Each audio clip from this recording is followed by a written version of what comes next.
hosted by the wickedest lords of hell.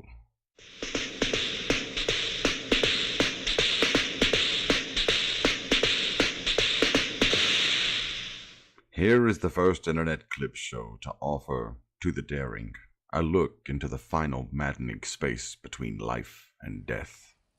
A case of the Mondays. To avoid fainting, keep repeating. It is only a live stream. Only a live stream. Only a live stream.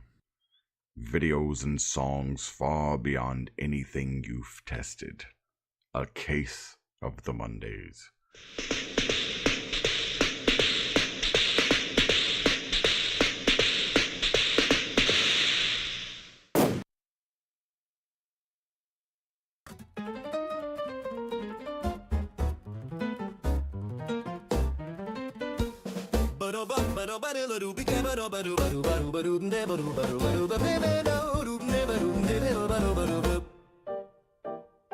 Alarm goes off, it's way too soon. I hit snooze, but it's no use. Weekend's gone, it's back to the grind. Mondays always mess with my mind. Coffee's cold, toast is burned. Boss is already on my case, I've learned. Traffic's jammed, I'm stuck in place. Another Monday, same old race. Oh no, here we go again. The week's just started, but I'm counting to the end. I got a case of the Mondays, oh yeah. You've got a case of the Mondays, oh yeah. We've got a case of the Mondays, oh yeah. Mondays, Mondays, Mondays. Desk is piled high with work. Emails flooding, I'm going berserk. Meetings, they could have been a text. Wondering what disaster's next. Lunch is soggy, forgot my keys. Spilled my drink, oh can this end please. Clock's moving slow, it's barely noon. Feels like I've been here since last June. Oh no, here we go again. The week's just started, but I'm counting to the end. I got a case of the Mondays, oh yeah. You've got a case of the Mondays, oh yeah. We've got a case of the Mondays, oh yeah. Mondays, Mondays, Mondays.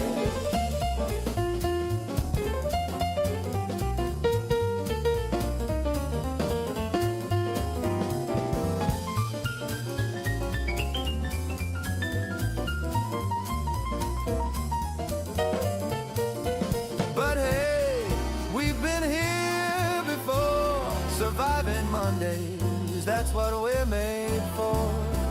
Just keep pushing, we'll make it through. 'Cause Friday's coming, and it's almost due. I've got a case of the Mondays, oh yeah. You've got a case of the Mondays, oh yeah. We've got a case of the Mondays, oh yeah. But we'll get through it just like we always do. Mondays, Mondays, Mondays, Mondays. All right, everybody. Welcome to Case of the Mondays. I'm your host, Gene Skinner. Hope you're all having a good night tonight, wherever you are and whenever you are. And let's get right to the show, shall we? Yes, let's get right into it. First video from me. Here we go. Pizza Tower C, Part 6. 10 to million. Oh. Peter's just stepping behind him. Oh, shit. What? Oh. Wow. Ultra distinct peppers looking. Oh, 50 million. Wow. 19 million.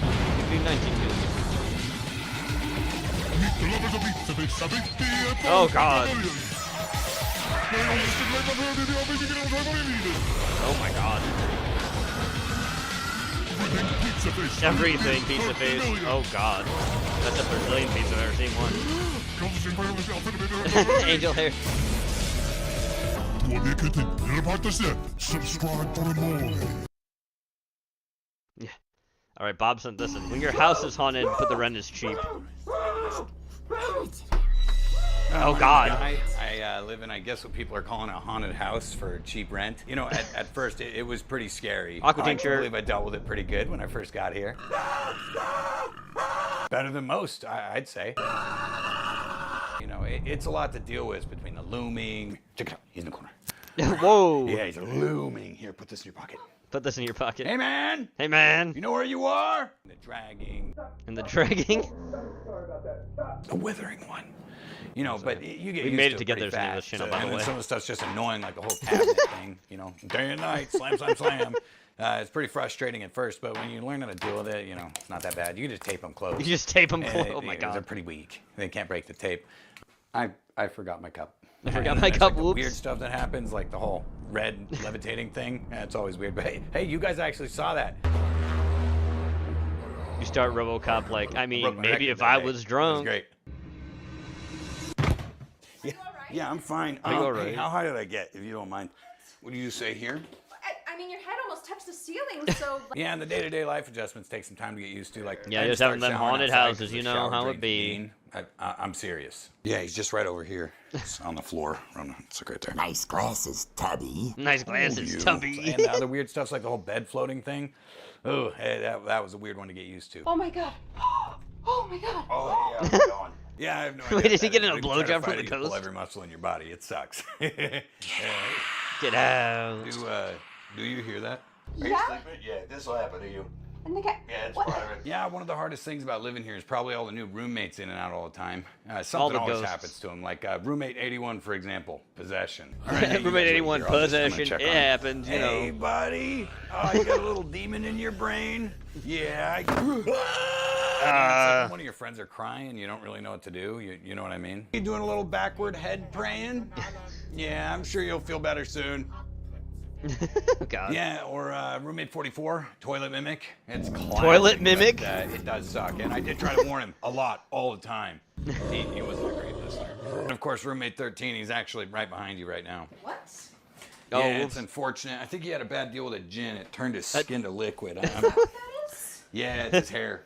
Turned his So skin what to do you do when liquid. a roommate goes missing like this? We usually just call their emergency contact. Hello, Mrs. Finkelstein? Mrs. Your son was Finkelstein. kidnapped by ghosts. Unfortunately, roommate 13 didn't leave an emergency contact, but he did leave this book. Yeah, He it was did leave this actually, book. I guess, technically just in his skin goo while I was cleaning it. I found it. Gross. This book used to take this everywhere. I've always wanted to know what was in it. Wow. Nothing bad in it, clearly. Guy. Well, that's what getting cursed looks like. So what Just happens now? normal and what getting cursed We got to looks talk to Frank. Who's Frank? Yeah, he's just right back here. Sorry about all the wooden crosses. We ended up having to build them because he kept getting out and trying to Oh, take boy. my face. 13 and I found boy. Frank a few years ago, and we trapped him in that room. None of the electricity works near his room. He's a bit eccentric. We ended up putting a hole in the door God. so that we could still talk to him without opening it, because he will open it, and he has a thirst for faces that only faces can quench. The only faces can quench. It's fine. Frank! Yeah, Frank's great with curses. He actually can answer a lot of questions. He's a weird one. You got to give him a meat offering. A meat or he won't offering. help. You in there, bud? Don't stick your hand in too Yeah, much. he always wants a damn hot dog. I don't know what that is. All right, yeah, he eats it right out of your hand like a horse. Like But he a only horse? answers in one word, and it hurts you every time you do it. How do I cure this curse? Do you want to see him? All right, look, you just look right in the hole.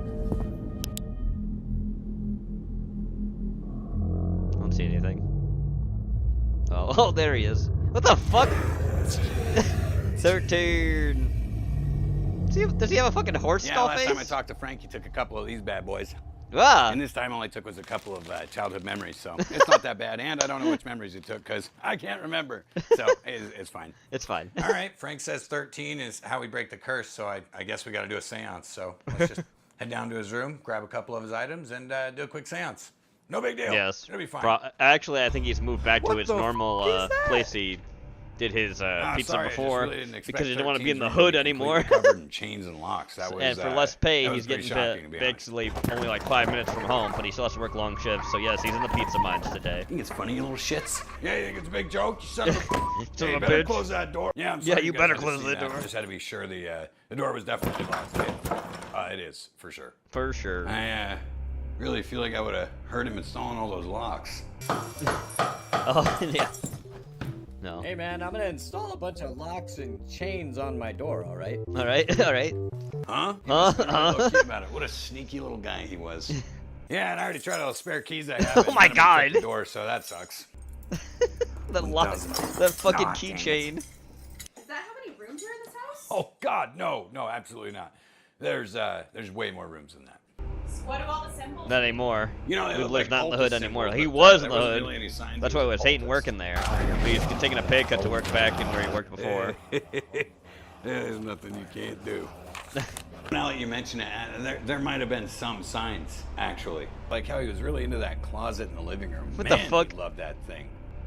You know what? Looking back, he actually might have mentioned something about it. Yeah, there it is. It's right there. I knew it. Yeah, I think I was a little bit too excited about the whole Meat Mountain fiasco. That one's on me. Either way, I Mountain. have a foolproof plan that'll definitely get us in the room. Don't worry. Hello. What just happened? Well, that Hello, pretty much Lampy. confirms that 13's chains. At least that's or what it's whatever telling that me is, your they're name is. protected If by it's some something sort of else, I'm sigil or sorry, something, but I don't know. fucking But YouTube's being nighttime weird. here If is you want to really just say dangerous. like, You gotta oh, know how I'm to this use the person, I'm old like, oh, hi. feedbacks, or I guess circuit. I Because don't know. it's not a telling me mechanic. your fucking But username that's is all right. I have another Lampy. great idea. Hey, I'm in the kitchen. Can I get It your says help in it says here? Lampy 1488. So I don't know. Hey, I I need don't know your off the top of help. my head. I've probably seen you before. But I'm sorry.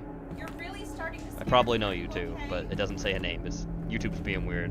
It's been doing that for other people in their chats. It just did that to me today To for be whatever fair, reason. it was pretty much inevitable. But you'd hello. meet those guys, but you know that's on me. I should have warned you. Are you okay over there? Hey, I need your help. Come here real quick. Yeah, it's I me, need your Lampy. help. Ah, Well, don't do Lampshaders. that. Okay, yeah, Don't do yeah, that. I No, remember it's you then. not doing Yeah, it. hi, It's Lampy. doppelganger. Use Hi, the bud. cross in the I just blood I had to be sure it bucket. wasn't somebody else. Like, no, Gene, it's Touch me, him. you Watch, asshole. he's not. Oh, Like, he's oh, gone. okay, hi. Look, he's- Hi, he Lampy. left.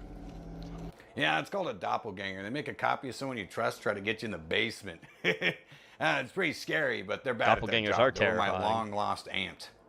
We found her. Yeah, would you believe I've somehow managed to get every single one of the good seasoned Doritos out? Ah, that's not me. Get out of here. What are you doing? Get outta man, here. You even had my Doritos, son of a bitch. Whatever. He sprayed by with the way, water those and are just both fucking doppels. vanished. Just so you know. That was weird. They were like building trust or something. They're pretty bad. They really get crafty. You really have to be on your toes. How can I tell if it's really you or them? Here, let's do this. Come here. Lamp's so Follow bold me. you'll lose your skin, yeah. See, all knows. It's right there. Oh, dang it. This is what you need.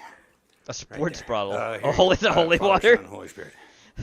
Yeah. You can make holy water? Oh yeah, it's not that hard. It's not that hard. Congratulations. You're ordained. Would you believe that only took, Congratulations, like, you're 7 minutes? ordained. When in doubt, just spray it out, especially with doppelganger.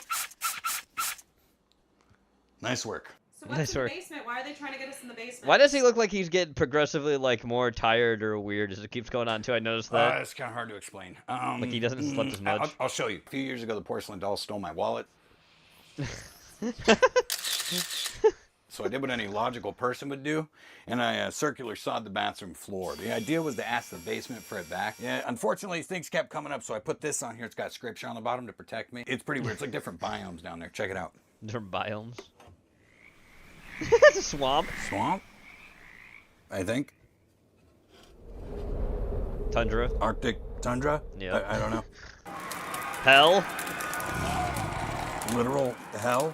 Is everything okay? Yeah, there's an eyeball down there looking at me, and I think I can feel every negative emotion the previous tenant had. Whoa. Oh, he's like getting Let it possessed. go, dude. It's not that deep. Also, I need your help. You got to close the tile or I'm stuck. Yeah, I don't have any more time for questions. I don't know if you saw me earlier, but the curse is taking me. Unfortunately, by the way, my They organs had feel, fucking I think I've got about blueberries. 30-ish minutes left. And the way this guy's whispering back here, probably less. What's over there? This guy, he's just a light switch demon. And they're pretty harmless. You just turn the light on and he leaves. But he is waiting for you all the time in the dark. Nope. See what I mean? Gone. Nice bag. Back. Gone. Gone. I'm pretty much completely out of ideas. I've tried everything I can think of. I even hired a Craigslist medium. Yeah, he died right over there. I think a gin took his skin. so interesting. I'm not Oh, that's so interesting. I don't really know what she was doing there. Oh my god. She's twerking. I'm worried she may not be a real psychic, to be honest with you. may I not tried be a a real Ouija psychic. board. T-U-B-B-Y. It's the f***ing shower drain. So there's nowhere else he would have left his stuff? There's only one other place I can think of, and that's the garage. But nighttime here's a nightmare. There's a goat demon that's been wandering the goat property demon for in the the last, like, garage? 2 weeks, and he already got in my head. Yeah, of course you can have my body as a vessel. No, what? Oh no! That's why Oh, I took no. the wall down. Go demon. But you know what? It's kind of our Hail Mary. Whatever. You want to give it a shot? Let's go to the garage. Oh wow, that's That's a lot of cult stuff. And don't worry about the goat demon. I got this guy playing prayers. It's a JBL speaker. Fancy. Here, come on. Quick. We only need 2 of his things. I know he used to wear that mask and that merch he made a few years ago. Also, this is episode 1, by the way, so they plan to do more. Oh, hi. That's a doppelganger. No, that's a doppelganger. That's a pretty good bit, though. He had me convinced. Watch. What's my middle name? Jeffrey. Nope. I don't have a middle name. I don't have a By the middle way, name. we gotta grab some of his stuff really quick. We're running out of time. 13 made this a few years ago. He was trying to pay his portion of the rent. I imagine he worked really hard on it. We should probably be pretty nice to him. Pretty nice it to would him. probably be in the video description if he was still alive, which Oh, it's in the video what else? description. Where's that Okay, other he mask? does There want it to get is. serious All out of right, this. Let's go. Let's Sorry go. about that. I didn't know my 10-hour prayer playlist would get interrupted. That's on me. Want a break from the ads? You want to break for the ads? With that being said, I'm glad you kept up. Hi, Jenny. I was waiting for you, you know? That goat demon's scary, man. I can't be held responsible for everything. All right, we got to do a seance, and we need to be fast. You know how to do a seance? Hell yeah, I know how to do a seance. Hell yeah. Will you excuse me a second?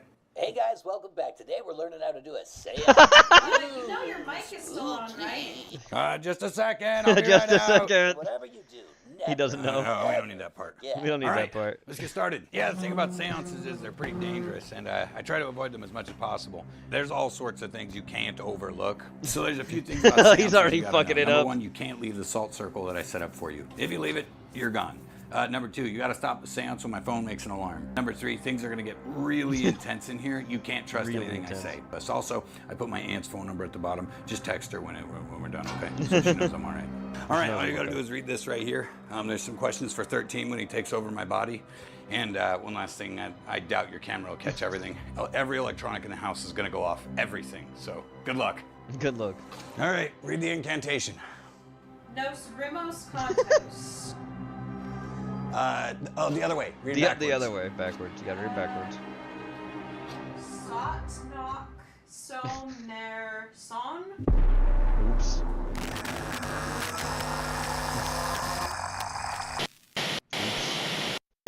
Oops. Something's not right. Something's Oh, not right. God, I think I messed something up in the seance. Oh, you think so? Why Why are we You fighting think for my so? body to get it? We're not. You summoned me. Relax. You summoned me, relax. I guess you guys have been calling me 13. Oh, it's his roommate. Yeah, I'm just one of the roommates that lived here. I guess Yeah, you summoned hi. me. Oh, okay. Hey, look, I opened your book earlier. Yeah, I know. Yeah, I know. Can you drop the curse, please? Yeah, no, I can curse out. It's like a verbal thing. Curse be gone. There you go. There you go, dude. No, I feel awful. She can come out of that salt circle now. Tell you that, right? You come out of that salt circle. Don't do that. Don't do he that. wants you. Bad. Oh, he wants you. He's scary. I can hear it. Oh, God. Also, there's a lock in the center of your door. It's got like chains on it. How do I get in there? Turn it around. Turn it around. It's got like a pin. It's got a pin. It was your idea. How do you not remember that? Oh, wait a minute. That does ring a bell. Wow. You rascal. Also, rent. You rascal. Are we thinking like 5th of the month, 6th of the month? You have like a timeline? I'm dead, dude. I'm fucking That's dead, about it, dude. man. Have a good afterlife, I guess. I'm not leaving. I'm not leaving. I'm not leaving. I'm not leaving. Oh man, that was a long night, huh? Hey, I gotta tell you something. That was the first seance I've ever done. Oh, look, my he's whole fine life. now. Sorry, I shouldn't have lied. You did great with that holy water, and everything kind of worked out. Check out what I got. What is that? It's the keys to 13s, or Oh. you know, all the chains and locks. We can go in there. You want to go check it out? Oh, God. No. What the hell is that? Man, if I was watching your documentary, I'd sure want to know what's behind that door. And that's how you sell them on the next episode. Thank you for this, Bob. I like it. I can't wait for more episodes. I'm already soaked for more episodes. She smiles like Mona Lisa, but curses like a wizard. Mother Teresa and Mahatma Gandhi are arguing about whose turn it is to do the laundry. Let her go. Love it. Moving on. Next, Ramen sent this in. The Warbler / Meat Screamies. Oh boy. I'm already scared. And so, that is why it's called Halo 3. Well, that's crazy, dude. That's crazy, dude. Do you hear that noise outside? Nah, I don't hear nothing, man. Hang on 1 second. Dude, the warbler's back. The warbler. I'm telling you, it's right outside the window. Hang on, let me finish this level real quick. And I'll look, okay? Let me finish this level. No, dude, you gotta look now. No, I'm finishing the level. Screw it, I'm going outside. Okay. Okay. Okay. You're the warbler. The warbler. I've seen you before. Nobody believes me. Damn it. If only I knew how to work a camera. Why do you keep coming back here, Warbler? Are you here to harm us? Are you here to help us? I don't understand, Warbler. I don't Warbler, understand. I don't understand. Make me understand. He doesn't give a shit. He's just gone. Crap. He ran off again. Yeah, that sounds about right. I'm gonna go tell Mom. All right, man. Better bring a hoagie with you. Yeah, I know. What the fuck? Hey, Mom. Oh boy. What is it? I saw the Warbler again. He was outside the window, and I went outside to talk to him, and then he ran off. disappeared. You came in here, interrupted my chicken videos over that warbling bullshit? Gene, is it wrong to I say just damn she's thought out I if she's should 18? let you know. Minus 24 hours. What does that mean? Yeah, I bet that warbler's out there. Sorry, Mom. I won't bother you again tonight. Did you bring me a hoagie? Yeah, no, I brought you a hoagie. I'm putting it by the door. Now get out. The chickens I'd are probably about say to yes, do it's their wrong to say that, Hal. dance. Good night. So, how'd it go? Did she believe you? I'm going to bed. I'm going to bed. Chicken videos? Bum, bum. Oh, you're here. Don't worry, buddy. I got the raspberries you like. The raspberries? You So came he does over know way him. too early again tonight. Everybody was still up. Oh, nice. Oh, I can't be mad at you. He's eating the raspberries. Mr. Lips has been America's favorite Mr. doll for Lips. over 24 years. Mr. Lips. But you people aren't satisfied. You're never happy with anything. You crave something new, something exciting. New, exciting out So, there. We've finally done it. The new Mr. Lips, I'm Mr. Lips, I'm Mr. Lips. can now talk. There are no pre-programmed phrases. He just speaks. We don't know what he'll say next. I feel so very cold. And don't worry about batteries. He doesn't Nice. need any. Nice shrimp. It's freezing. I feel so very cold. Don't go looking for the power source. He costs $10 and you can find him at Walmart or Binko's. Pick your poison. Pick your poison. Go to Binko's. I'm sure I'll be fine. Doc, you gotta tell me.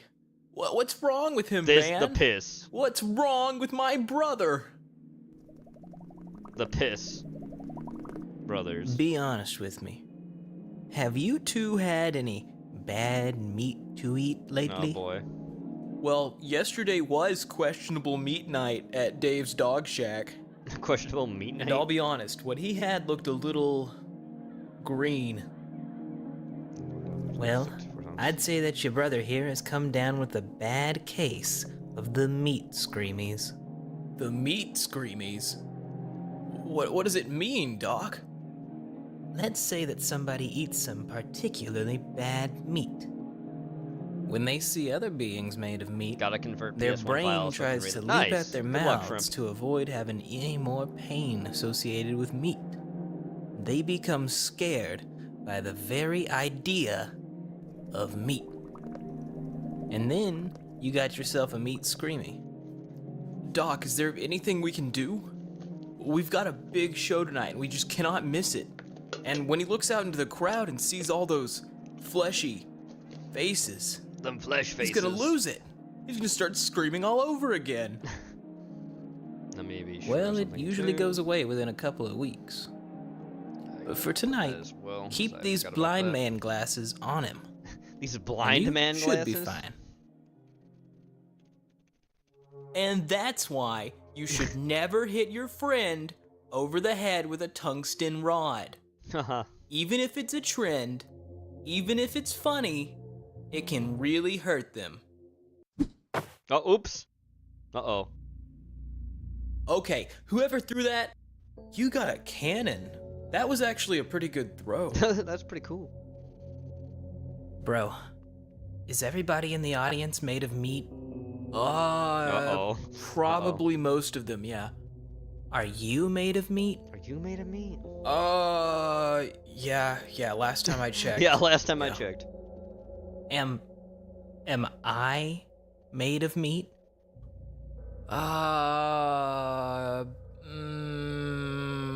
Regrettably so.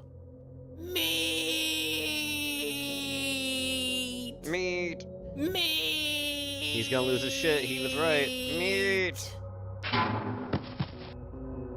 So, we've got another 10 minutes of the show left to get our paycheck. So I'm gonna start in on something new, kids, and we'll just ignore my brother here. We'll just He ignore ate him. some bad meat. Yesterday was questionable meat night down at Dave's Dog Shack. You know how it goes. You know how it be. Anyway, I'm gonna start in on why exactly it's called Halo 3. Oh, the Halo 3 thing again?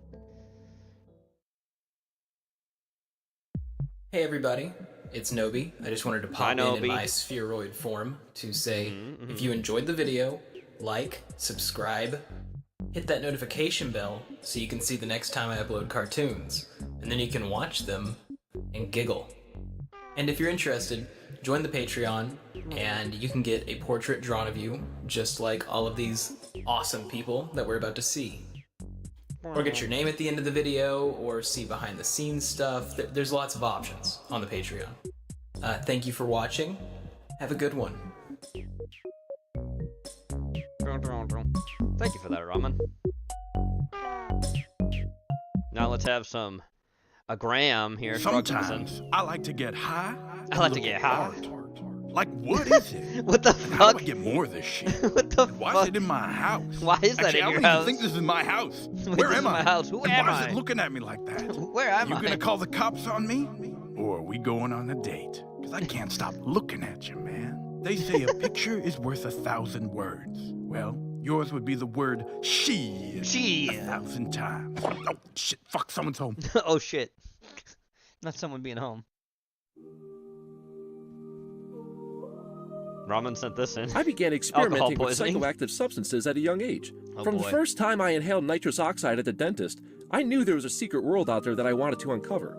By the time I hit the age of never enjoyed 16, having I had nitrous taken oxide at the prescription dentist. pills, smoked Always weed, makes and me, drank like, alcohol. feel When my bad. friends and I did have alcohol, it was usually Dad's beer or Mom's wine in small quantities. I was unaware of the true power of alcohol. But that all changed one chilly Saturday evening long ago. My parents went out to celebrate their anniversary, and I walked over to my friend Duff's house. When I got to Duff's house, I delivered the great news that my parents would not be at my house for a couple hours. Adding to the excitement, Duff had another friend over named Ethan, and he had weed.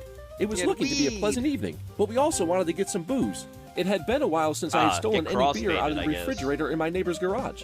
And tonight, it was time.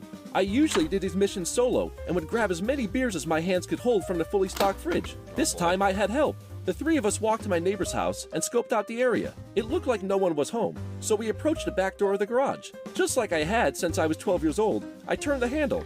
It was unlocked.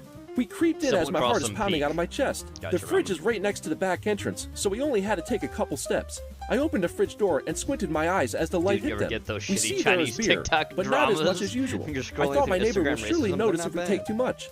As I was determining how many to take, Duff sees an unopened Can't bottle say of that I Canadian have because I whiskey don't sitting have on an top of the Instagram.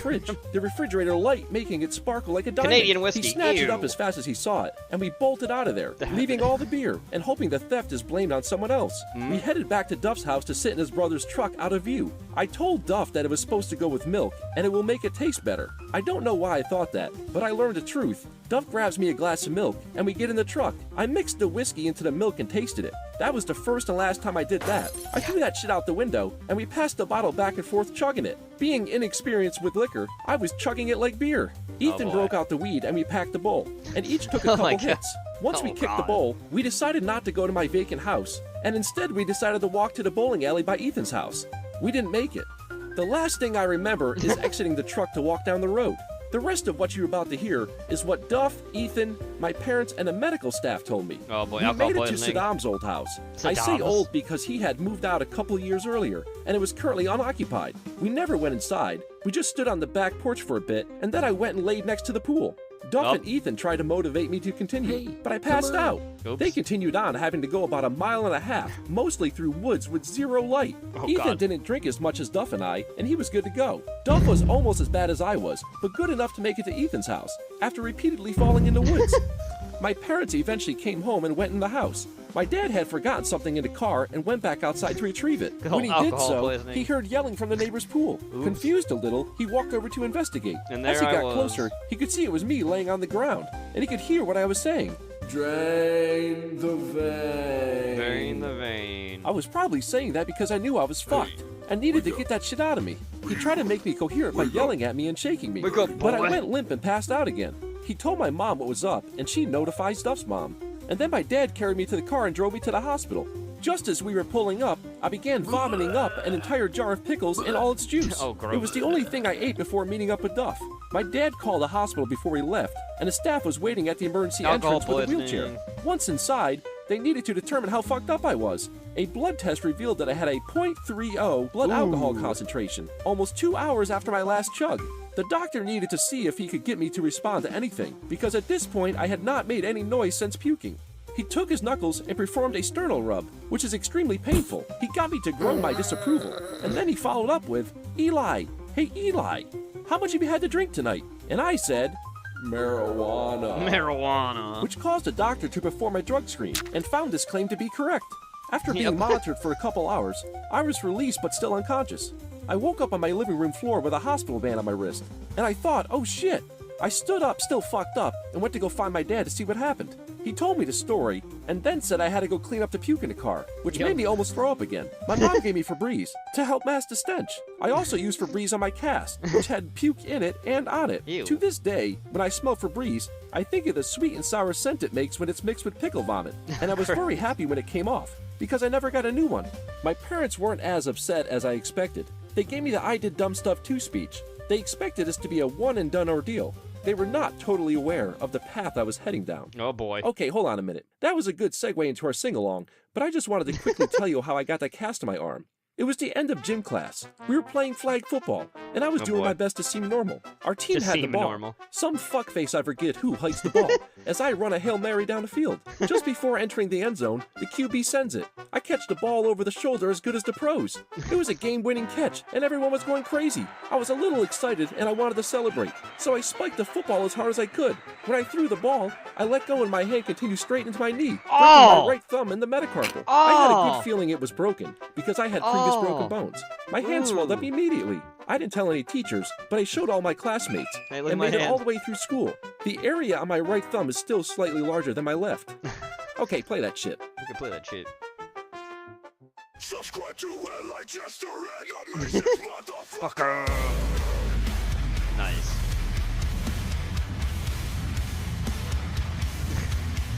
Alright, now we move to forbidden technology.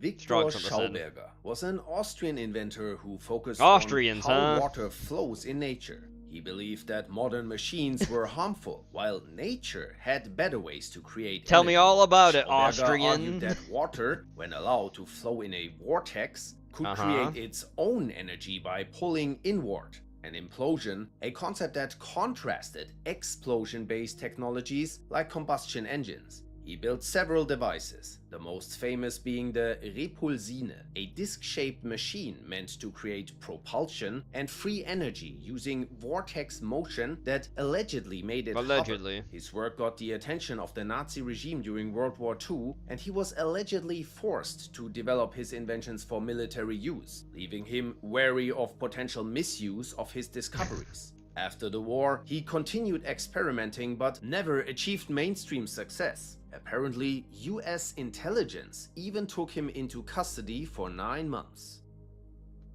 The levitation platform. Viktor Grebennikov, a Russian self-proclaimed insect scientist, discovered what he called the cavity structural effect by studying insect structures like bee nests. While lying on an underground bee city, he allegedly felt strange sensations and noticed heat and force-like effects coming from the honeycomb patterns. He believed these shapes created invisible energy fields. He later examined insect shells under a microscope and found that their surface had a highly ordered, rhythmic structure. When placing two of these chitin plates together, one would briefly float before snapping into place. Grebennikov thought this hinted at anti-gravity. He used this idea to build a levitation platform covered in thousands of insect shell pieces. He claimed it could fly up to 1,500 kilometers per hour at 300 meters high, make the rider invisible from below, and create a force field that cancels out inertia and air resistance. His claims were rejected by mainstream science. His 1992 patent was denied, and when he tried to publish a book, most images and diagrams were removed without explanation by the publishers.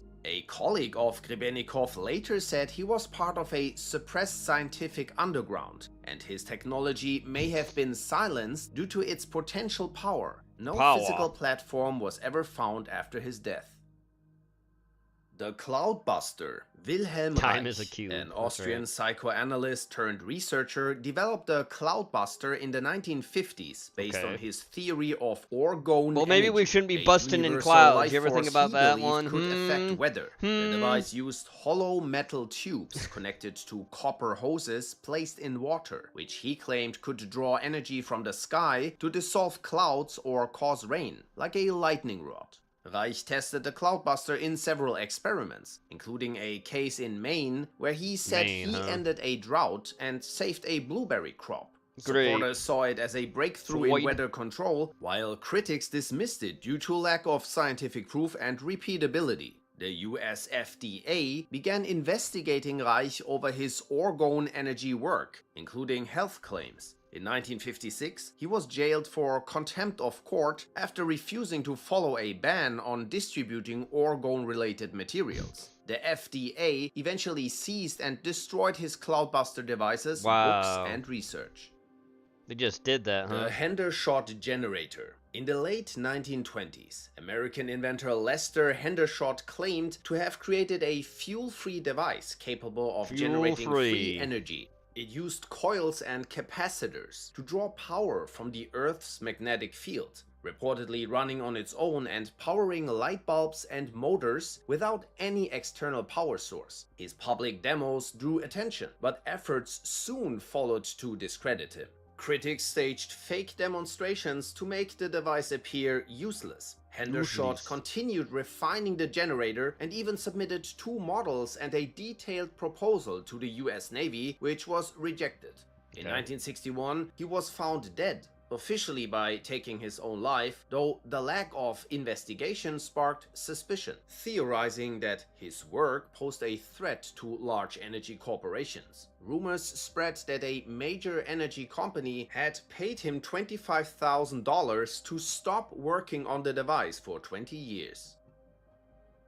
The hemp car. In the 1940s, Henry Ford developed the hemp car, an experimental vehicle made from hemp-based materials and powered by hemp biofuel. It reflected Ford's vision of combining agriculture with industry, using renewable farm-grown resources for manufacturing. The car's body was built from a plant fiber composite, including hemp, which was lightweight, biodegradable, and reportedly 10 times stronger than steel. It ran on biofuel made from hemp seeds, offering a clean-burning, low-cost alternative to gasoline and a step toward energy independence. In a 1941 demo, Ford showcased the car's toughness by hitting it with a sledgehammer without causing damage. But despite its promise, the project was halted. Oil industry power, legal limits on hemp cultivation, and World War II priorities pushed the hemp car and its exact formula into obscurity.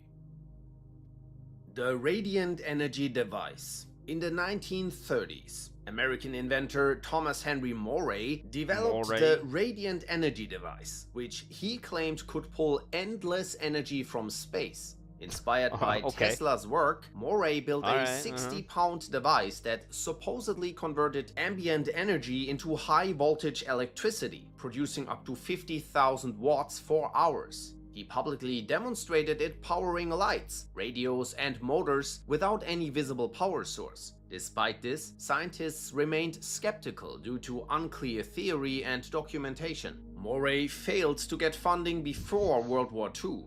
Apparently, the Rural Electrification Administration, which he worked for, was penetrated by Soviet agents. Oh no, not the Soviets. Claim the Soviets may have used his research to build secret mind control or energy weapons that can affect people or objects from a distance. Coral Castle in Homestead, Shrimp, Florida, that's not how hemp works. That's not like it's weed. Hemp usually has no psychedelics in it like weed does. 51, using over 1,000 tons of stone. Shrimp, that's wrong. Allegedly, he worked at night in secrecy. You're just gonna get a body high, because that's all that will be if it has any CBD in it. That's all CBD does. 30 it just chills you out. Scullin It's not claimed like he had discovered the it's same not like secrets the used to weed, build the pyramids. which gets you He said intoxicated. he cured his own tuberculosis with magnets and believed all matter was made of tiny magnetic particles. Cubes in one of my he recommended also wrote videos. about magnetic currents and may have used Self-taught Earth's engineer. magnetic Why field or some does he look like White Obama? to move the stones. Look at this guy.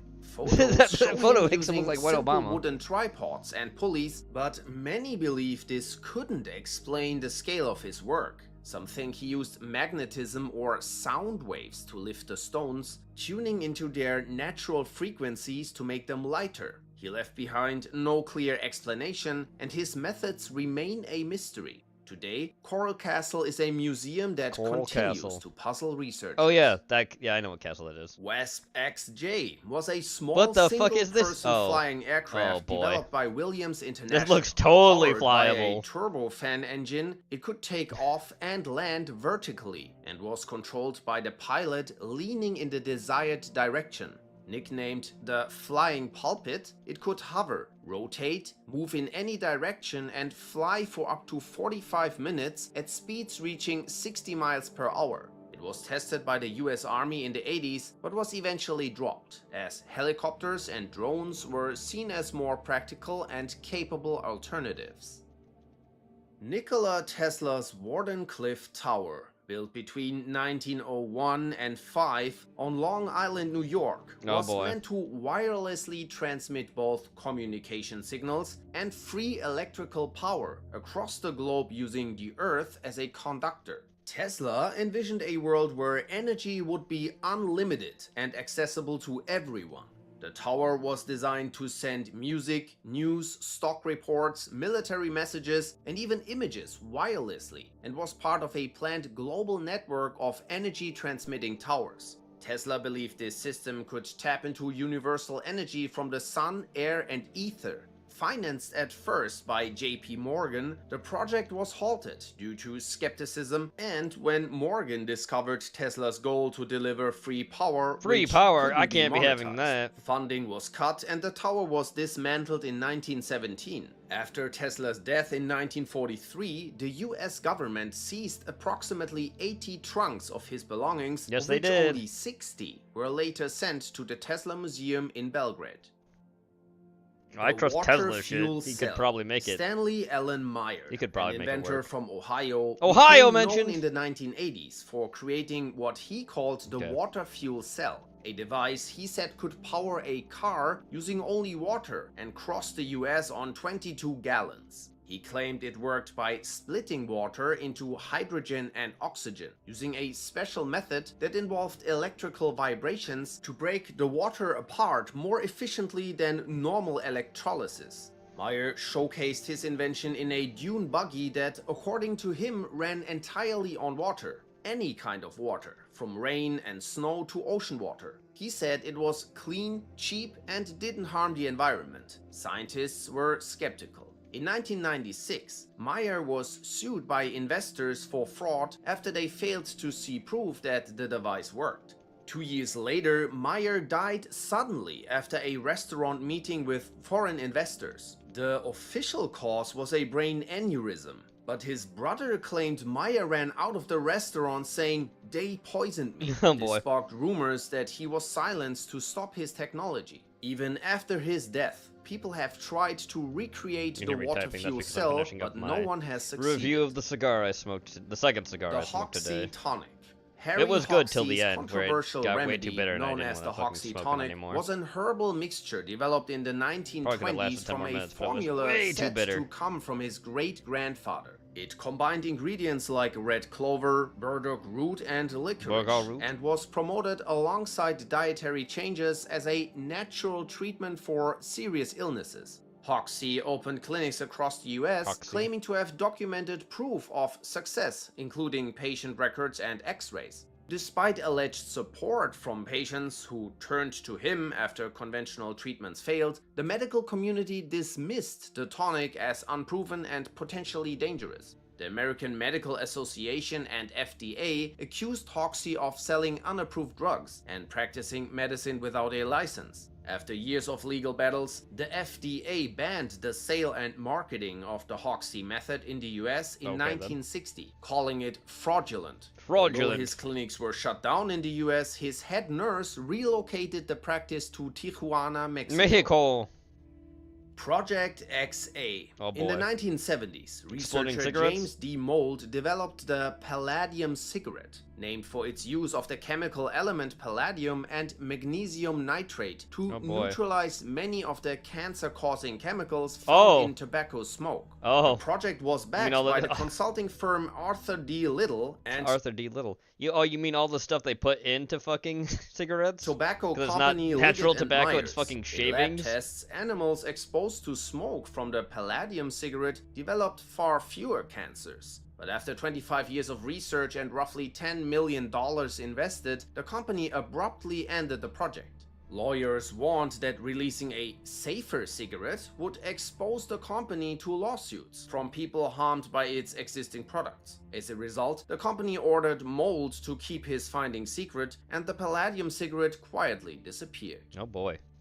The Aero Wagon was developed in the early 1920s by Soviet inventor Valerian Abakovsky. This propeller-powered railcar used an actual aircraft engine mounted at the front to pull the lightweight car along tracks, aiming to drastically cut travel time and modernize rail transport. The Aero Wagon could carry up to 22 passengers and was shaped aerodynamically to maximize speed, presenting a radically different alternative to traditional steam locomotives. In 1921, it made its maiden test run from Moscow to Tula. The outbound journey was a success, but tragedy struck on the return. Traveling at high speed, the Aero Wagon derailed, killing 7 on board, including Abakovsky. An investigation found that the existing rail infrastructure couldn't safely handle the Aero Wagon's speed, leading to its fatal derailment. The project was immediately abandoned. See the why. Ogle carburetor, created Ogle by carburetor. self-taught El Paso mechanic Tom El Paso. Ogle in the 1970s, El was a Paso. fuel system modification that allegedly allowed a car to travel over 100 miles on a single gallon of gasoline. Really? Ogle's design worked by vaporizing fuel before combustion, aiming to drastically increase efficiency, reduce emissions, and lower fuel costs. He publicly demonstrated his invention on a modified 1970 Ford Galaxy, gaining attention, patents, and interest from investors. However, skepticism from experts persisted, and his fame ended abruptly when he died at 24 under suspicious circumstances, officially ruled as an overdose. His sudden death sparked theories suggesting that oil companies or auto manufacturers may have suppressed his invention. After his death, the Ogle carburetor vanished from public view. Its patents remained, but the technology was never adopted by major car makers. Never ever. The Rife machine, invented by the American what the fuck is scientist this? Royal Raymond Rife, was a device he claimed could tackle severe diseases using targeted electromagnetic frequencies. What the fuck? He believed each disease-causing organism had its own unique frequency, and that broadcasting the right frequency could destroy it without harming surrounding tissue. Boom! In 1934, Rife claimed to cure 16 patients using his machine, reporting a 100% success rate without scientific backing. His work was dismissed by the medical establishment. He faced legal action for practicing medicine without a license, and his research was destroyed, leading to the collapse of his career. Though the mainstream medical community rejected Rife's claims due to a lack of scientific evidence, his machines became popular in alternative medicine circles, but no health authority recognizes them as a valid treatment. Multiple sellers have been convicted of fraud, and the devices remain unapproved and controversial. Electrogravitics was pioneered by American inventor Thomas Townsend Brown, You can't trust Toms. A form of anti-gravity generated by high-voltage electric fields. You just can't. His work began in the early 20th century, with observations now attributed by most scientists to electrohydrodynamics, or ion Say the wind, words right. the movement of charged particles pushing neutral air molecules, producing thrust.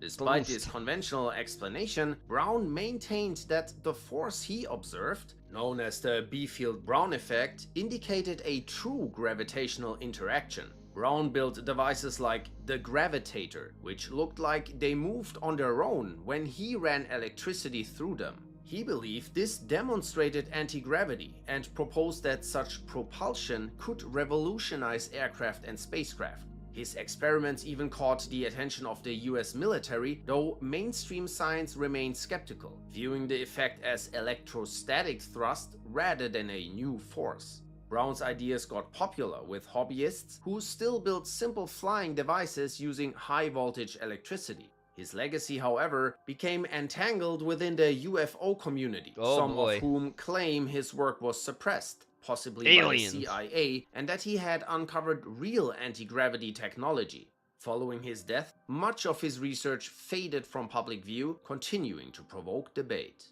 Okay. Thanks for those forbidden technologies, Strog. Because now we're moving on. Halloween Town. Home for Infinite Losers, number 12. There we go, Robinson was in. The space duck has landed. All right, gentlemen, this is as far as I go. I still have so much to prepare before the games, but please, do try to keep our little chat in mind. And give Frieza a kiss for me. Later, bitches! Thanks, King Cole. Or Cole. Is it Was Cole that or a Cold? I forget. Direct order? Hope not. Can't have you cheating on your girlfriend. She's not my... Will you just... Shut up! Man, how many secrets do you keep? All of mine and a few others. Samesies. Well, at least now we can finally get back to normal. You're back! Oh, God. Just in time for Halloween!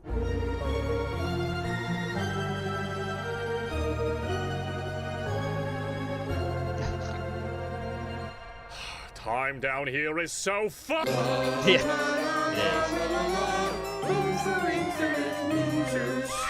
Here we go. Alright, be honest. Oh, God! What do you think? I think it's weird that you're excited for a Halloween party after what we found in the Beta neighborhood. You heard what the ogre said. Whoever wins the costume contest gets to haunt anyone in the living world for an entire day. Oh, God. How could you possibly be that excited to haunt? Oh, I have my plans. Oh, God. Careful. He's gonna haunt him. Careful. Yeah, you like that, you little Triclops bitch. Seriously, though, this was a rush job and I didn't have a ton to work with.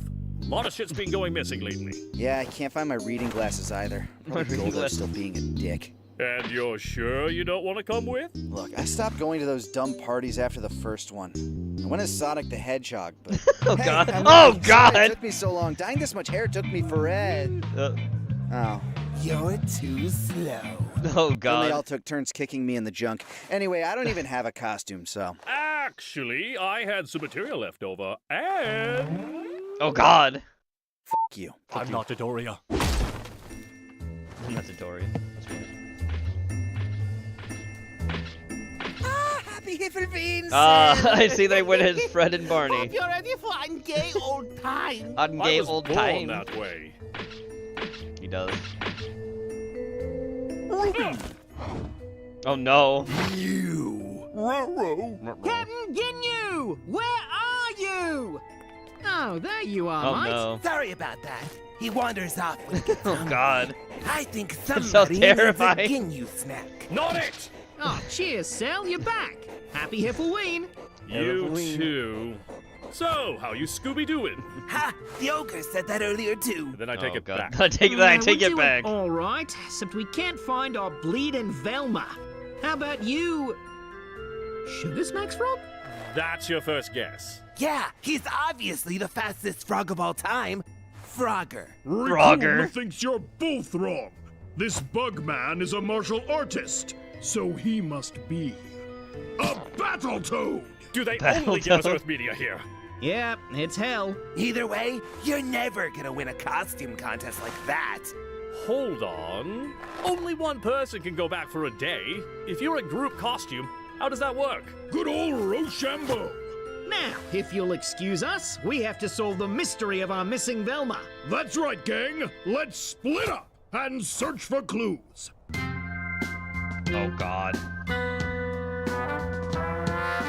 Maybe they can find a clue up my ass. Oh, you're here. And no costume. I was going to go as the Great Pumpkin, but I drank all the paint. Was it good? Well, I got some on you. Wow, almost everyone down here was killed by a Saiyan. The rest of us were killed by Namekians. Well, except for that Zangia lady, that was f***ed up. But none of that corresponds to the symbols on them. Some of us have X's, others have O's. Cell has a question mark, and Qui still has a file? Maybe I missed something. Oh, I get it. Very funny, Goldo. Thank you. Shit's gone. Little green dick. Goldo, come on, man. Don't you have anything better to do?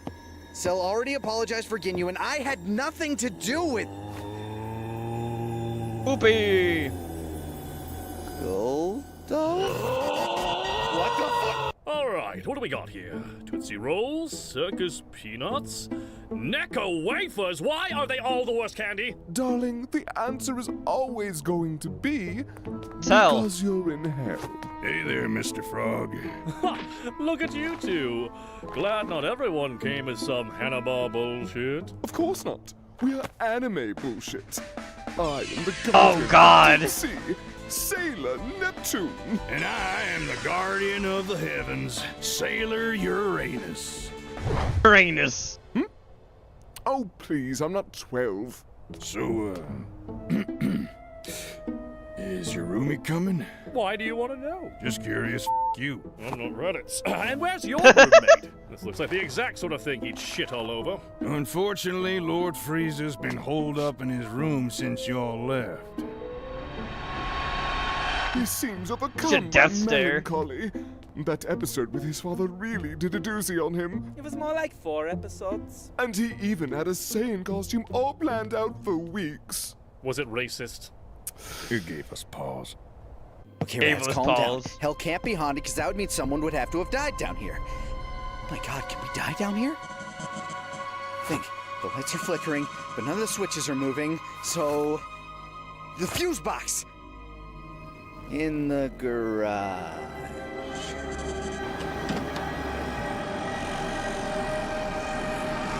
Oh, hi, Sasha. Guten Abend, boys and ghoul. We hope you've been having a frightfully good time.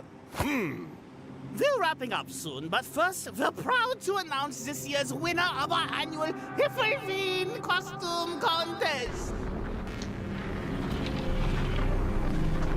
This year's best costume. And the winner of our grand prize is... Guru? That's right, little bear. bitch! Wait, who? Eat shit, losers! Wow. Oh, sorry. Sorry, eat shit, losers. Like zoinks! And he Like totally got away zoinks. with it. If only we'd meddled more. Ruby! I'm about to commit a murder. Wait, so if all of that was you, who took my file? I don't know what you're talking about, but I missed the party. I missed the Go party. and bring me some candy, new nail. I'm all out of paint. Stop drinking our paint. It's full of lead. That's why it tastes so good.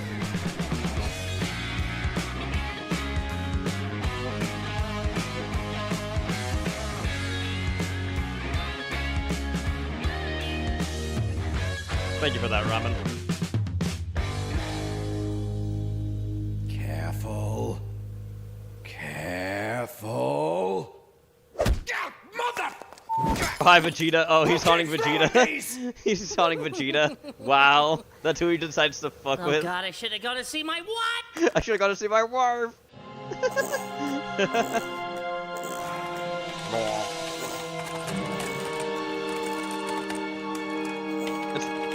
Wait, what the fuck? Oh. Jones, what's so important you had to drag me away from playing Spin the Bottle at the DF? Oh, this is an after sketch for an ad. Let's see.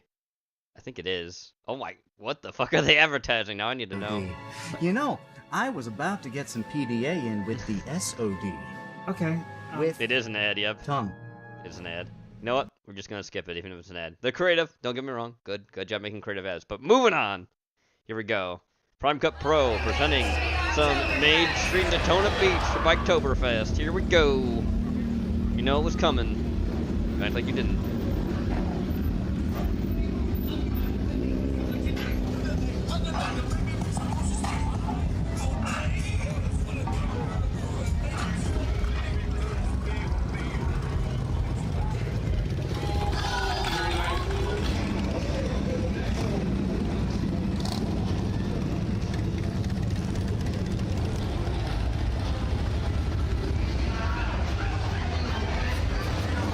Titties!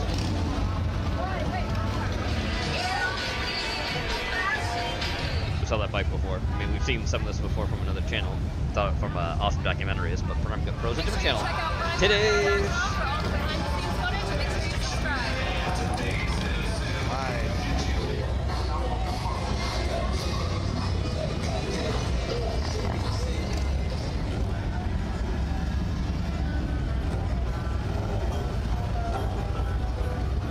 Sports bike.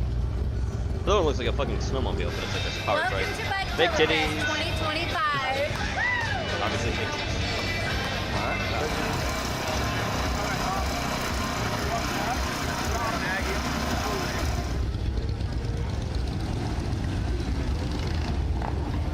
Yes, he is sad that he's missing boobs.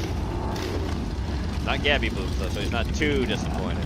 With Gabby boobs, he'd be devastated. Booty. And titties. Okay. Alright, so what should they follow you on? What's your main social media? Is it Facebook or is it Instagram? Or? I have two. My Facebook is Karen Noel. Make sure you go to the one that has the check mark on it. That's not the fake one. And then my social media for Instagram, that's Miss Karen Noel. Miss And that has a check mark on it too. So the check mark's the real one. Keep that in mind. You want to follow Miss Karen Noel. TikTok as well, right? TikTok is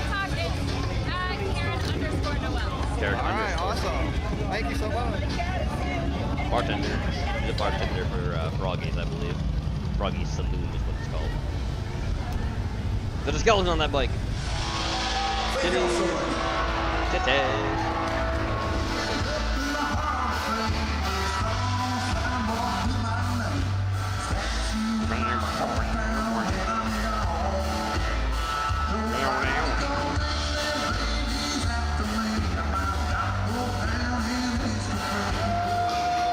Right in the hole.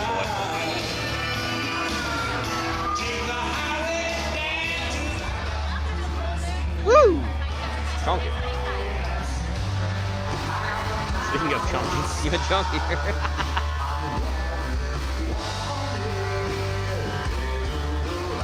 Oh God.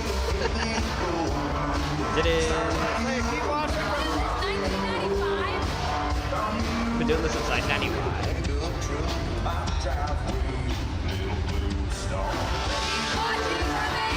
Got faces on their titties. Let's see them. Make sure you guys come see me at Froggy's Saloon on Main Street for Daytona Bike Week 2026.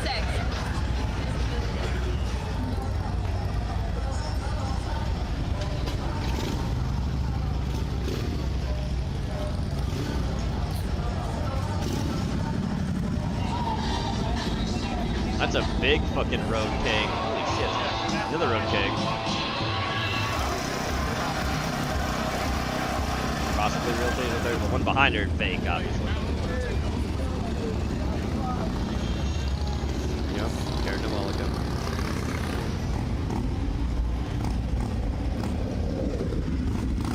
Female biker. Yay. Better bitches. So, what's your hours for this weekend? You're here. I mean, my hours are my usual hours, 11 a.m. to 12. She has decent All day, tits. every day. All day and all night, every day. On Sunday. But on Sunday. This is a lot easier. It's only a long extended weekend. Long extended weekend. I can handle this. 2 more days. Not 9 days in a row. Not 9 days. Not 9 days. I don't know how we do that this spring, but I guess it's the first one, so.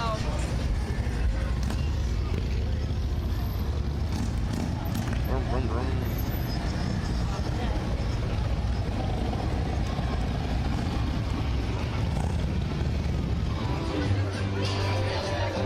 Big titties.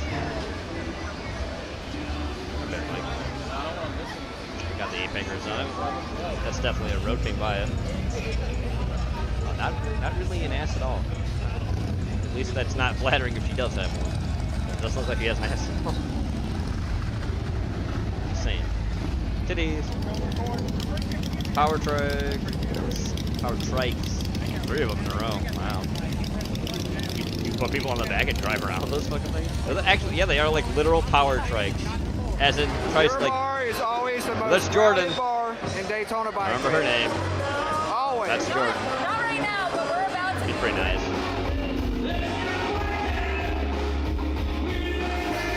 There's some hag mags for you, Chad. Are you happy for that one?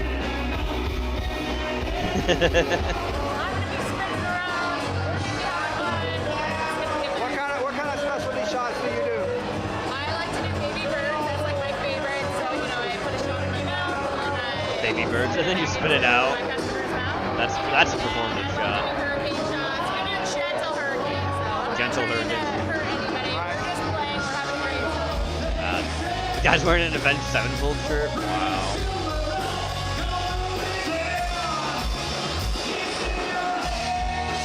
See you at Daytona Bike Week 2026.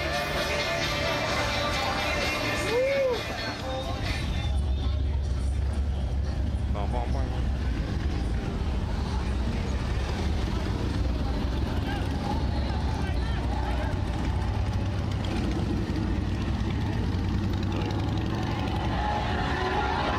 Put your knee up there again. I like that. Lean towards me. Lean towards me. Them fake titties. Perfect. Yeah, right Okay, there. good. Them fake titties.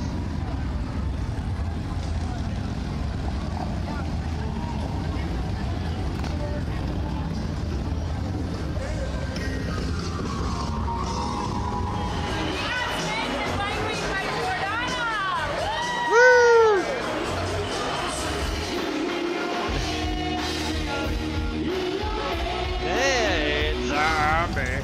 That's from the cranberries. The cranberries. We the people. That's right. We the people. Oh, Daytona Sugar Skull. Oktoberfest. Oh, that's a Charlie You're Kirk. my personal favorite bartender. Can I say that on record? Oh, shit.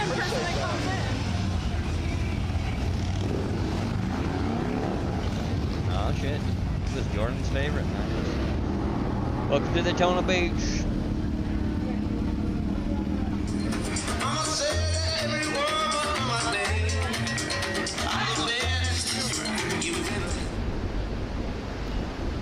Wish you were here. I bet they do too.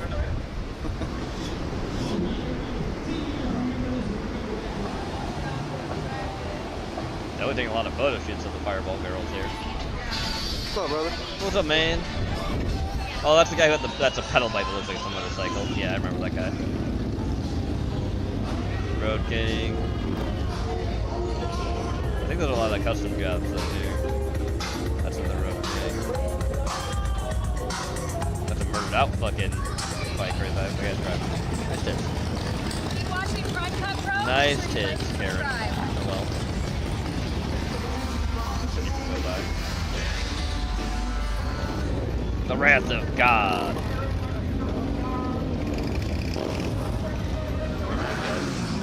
That was a fucking powered trike with a leopard print on it. Oh, that guy's just. Oh, that's just an electric bicycle that guy's on.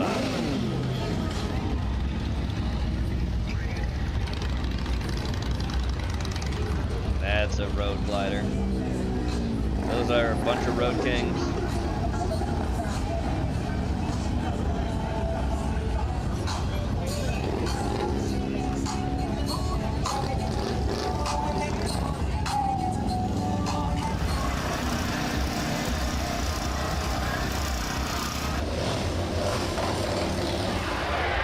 Jack Daniels. Come on, ladies. Come on over here. Come on over here. Anywhere you get me, just put it in here. This song is.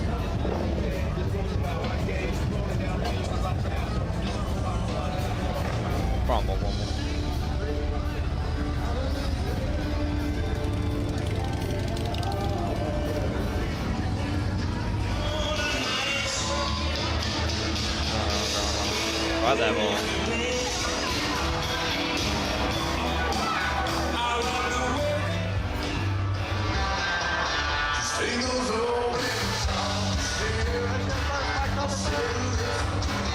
That's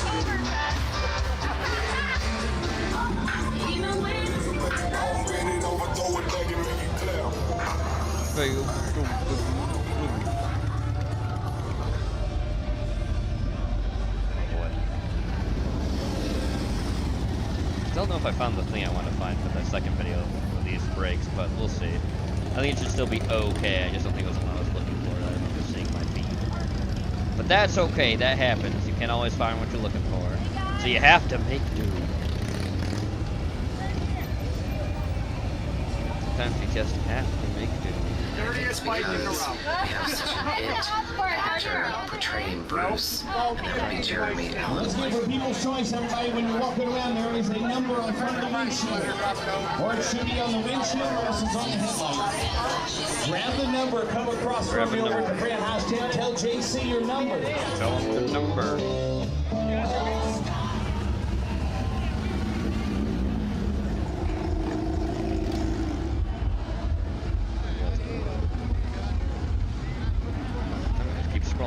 I think it's this video. I think it's that one, but I don't know. So you're looking forward to a little break, right? I don't remember. Break, but then I'm actually gonna do some more motorcycle rides and some bike shows. Ooh. Oh, okay. So I'll actually be on my bike instead of behind the bar. Oh, that'll be fun. That'll be fun. Great to see you. We'll see you tomorrow. Hi guys. We'll see you every day. Every day. And we like the outfit. Oh, I like the outfit. Well, I certainly like that outfit.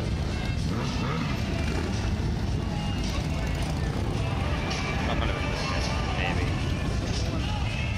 I can click on it. Oh yeah, it was that one. Okay. But now I know what channel is for next time. That's okay. The video I created this time will be okay.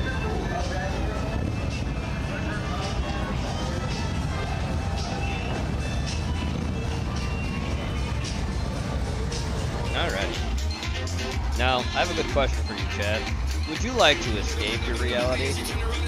Would you? Because Trip put this in, and he's like, would you like to escape The ferrymen your are reality? among the oldest entities known to our fractured universe. Oh, boy. They are not anomalies in the traditional sense, nor are they predators or deceivers. Their purpose is singular and unwavering, to help those who truly wish to leave this reality behind. They only answer when the call is genuine, when the desire to depart one's universe has become complete and unfaltering. It is this desire that begins the process, the silent signal that draws them towards you. Yet even then, finding a ferryman is no easy task.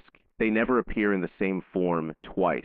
To one person, they may arrive as a weary cab driver waiting in the rain. To another, they may be a tuk-tuk driver. Some even report meeting them as literal ferrymen. The only constant is this: they will carry a trace of your past, a detail so intimate, so personal, that it cannot be mistaken. Perhaps the driver's dashboard holds a toy you once loved as a child. Perhaps the hat on their head is the same your father used to wear. The ferryman reveals themselves through a fragment of your own life. Wow. When you find them, the process begins with a single question: where can you take me? If the person replies, wherever your heart desires, then you have found one of the ferrymen. From there, the journey begins.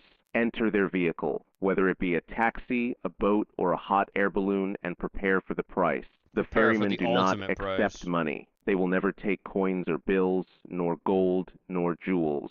Their payment is memory. The moment they request it, a photograph will appear upon your person. This photograph depicts a moment from your life, a memory dear to you, one the ferryman desires. The test is simple. Are you truly ready to leave this reality behind? If you are, you will hand it over. When you do, that memory vanishes from your mind forever. You will lose it, not just in detail, but in feeling. The warmth of it will go dark. The photograph disappears into the ferryman's hands, and you will pass into unconsciousness. When you wake, it will be in the reality you most desire. The ride itself is not idle. While in the ferryman's care, you may imagine vividly the world you wish to enter. The ferryman cannot read your thoughts, but they can align the destination with your intentions.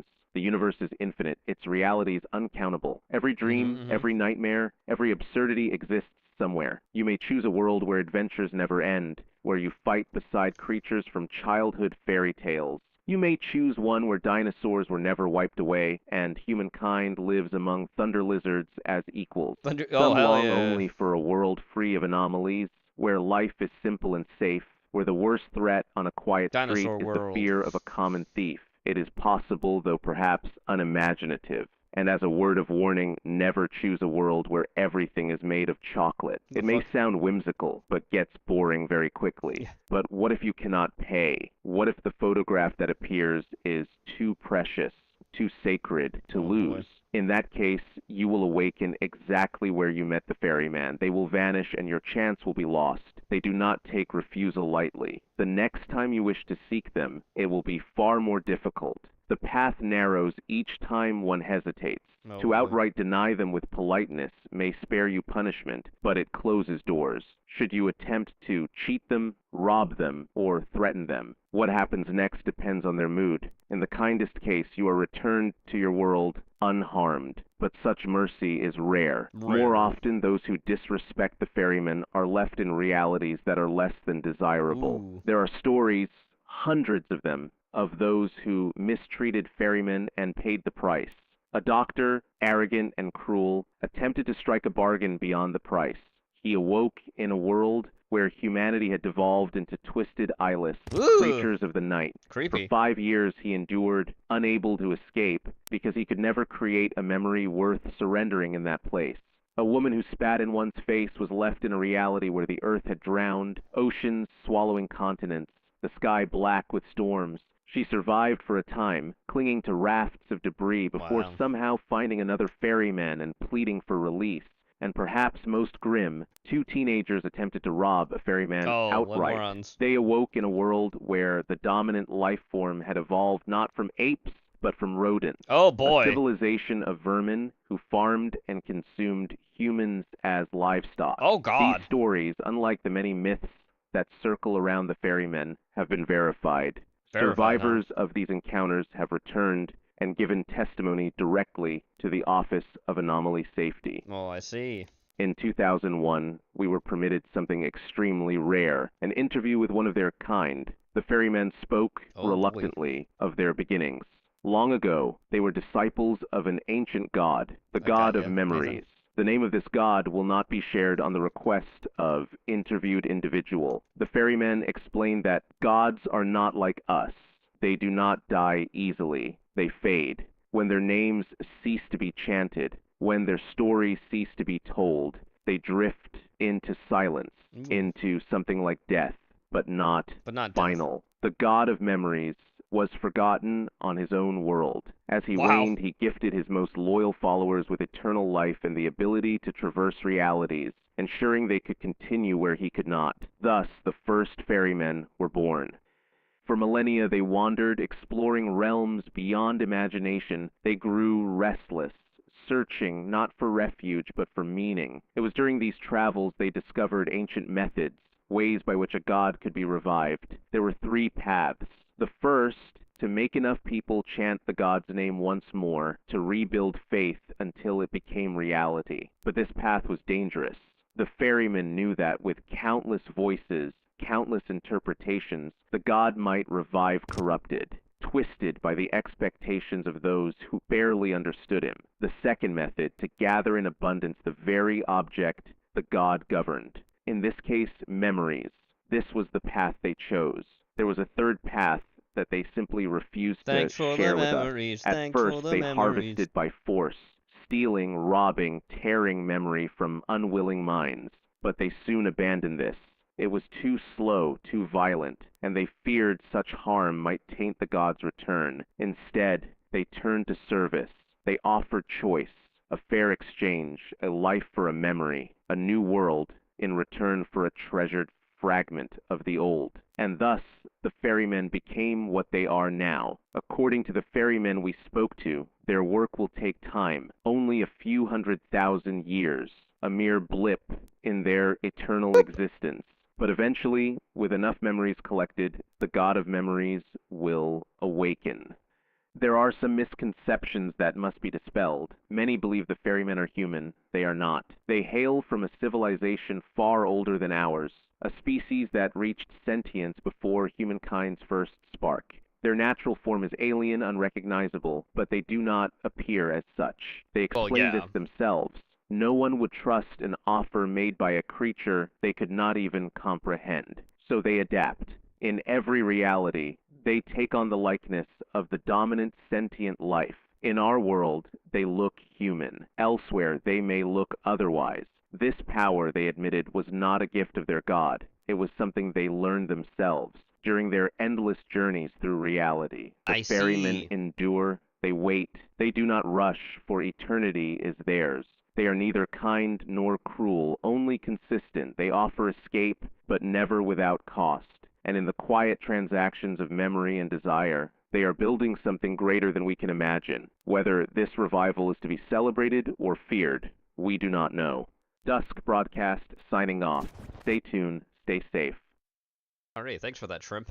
Now I bring you this. Edinburgh has one of the most distinctive underground tunnel systems in the United Kingdom, made up of a network of chambers, passageways, and stacked levels built mainly between the 17th and 19th centuries. The system emerged from the city's need to expand vertically as space on the surface ran out, combining structures intended for storage, commerce, and, over time, a variety of informal uses that were not always regulated. Many of these spaces lie beneath the South Bridge, inaugurated in the late 18th century, whose design included more than a dozen sealed vaults, each with dimensions ranging from small rooms only a few square meters across to broad chambers with arched ceilings rising more than 3 meters high. These vaults were originally meant to house shops and storehouses, but they were quickly abandoned because of persistent dampness, poor ventilation, and accumulating refuse, conditions that made continued use practically impossible. During the 19th century, as the city's population surged, some of these vaults began to be occupied by people who had no access to conventional housing. Living conditions were minimal: dirt floors, almost no lighting, and cold drafts cutting through the stone walls without providing any real insulation. Even so, informal settlements took shape where street vendors, craftsmen, and entire families lived side by side. Overcrowding, combined with the lack of basic sanitation, turned these areas into centers of disease and into zones where the municipal authorities rarely set foot. In fact, the tunnels and passageways multiplied to such an extent that many of the underground routes became completely unregulated and unknown to the officials above. With time, however, these occupations disappeared, the vaults fell back into disuse, and many of them remained sealed off for decades. Partial recovery of the underground system began in the mid-20th century, when local institutions and groups devoted to historical preservation started documenting the tunnels.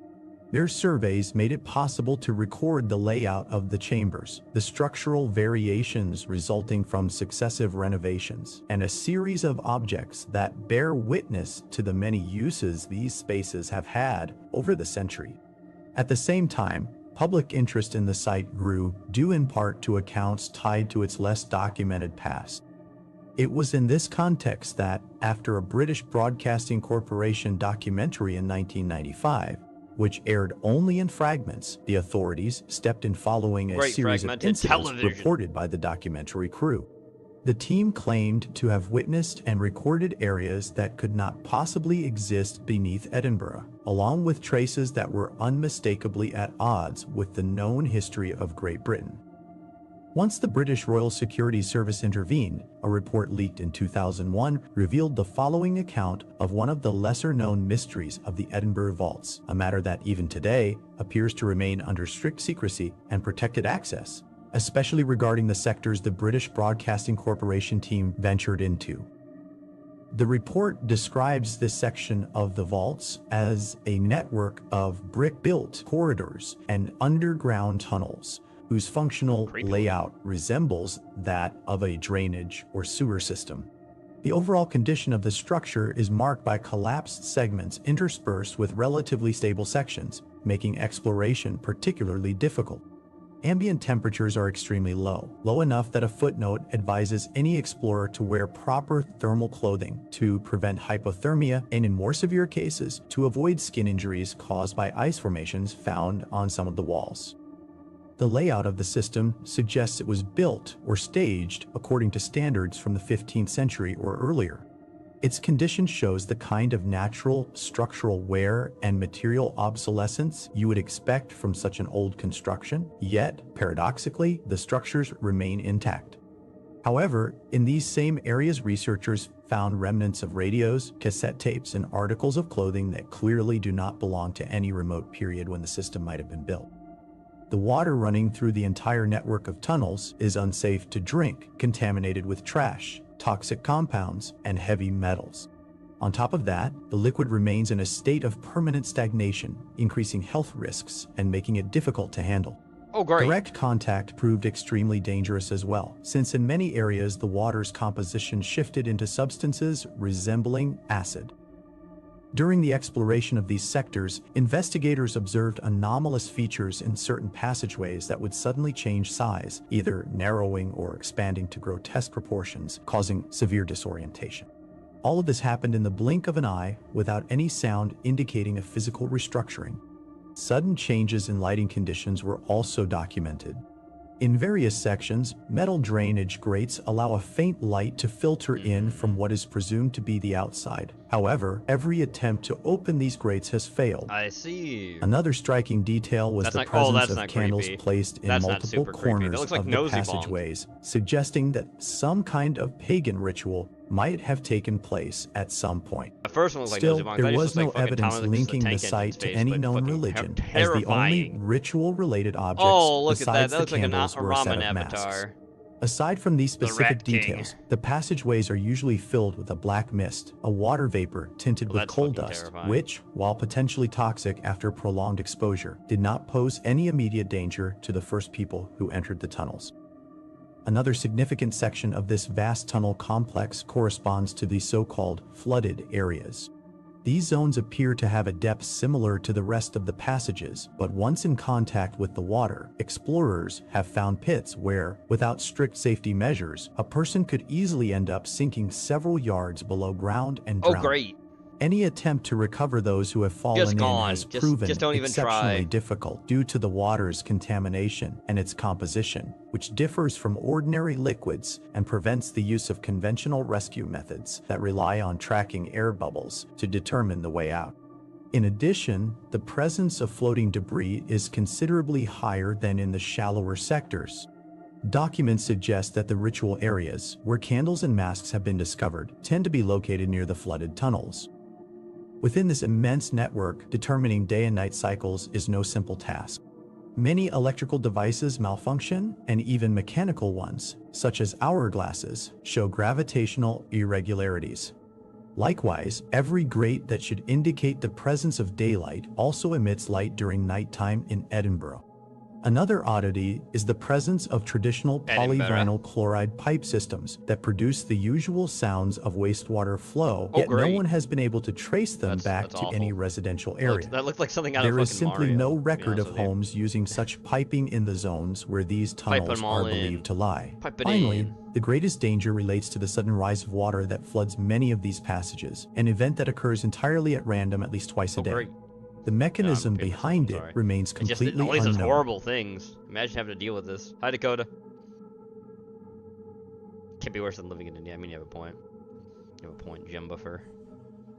And next up, let's get this off the screen. Are we ready for a meme? It's meme time. I just lost my job. Hey Siri, I just lost my job. Not my problem. That's just not my problem. That's just not my problem. Ramen sent this in. Calvin and Hobbes and Clocked Out parody.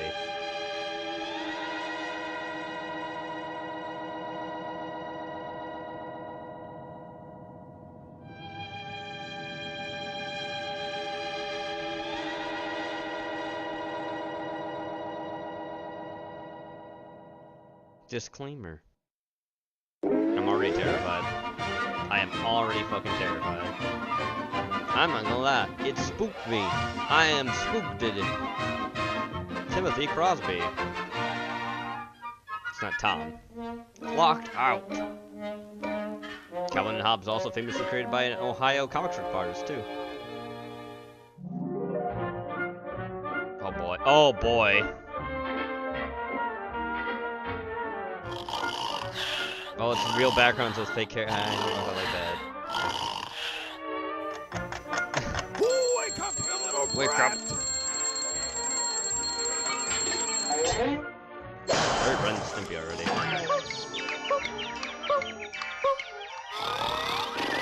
Eviction notice. Wake up, you dumb tiger! Wake up, you dumb tiger.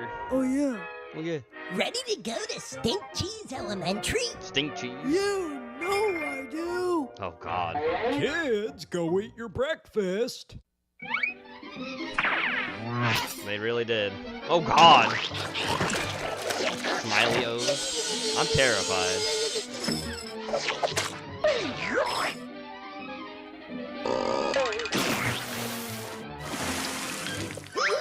Oh god.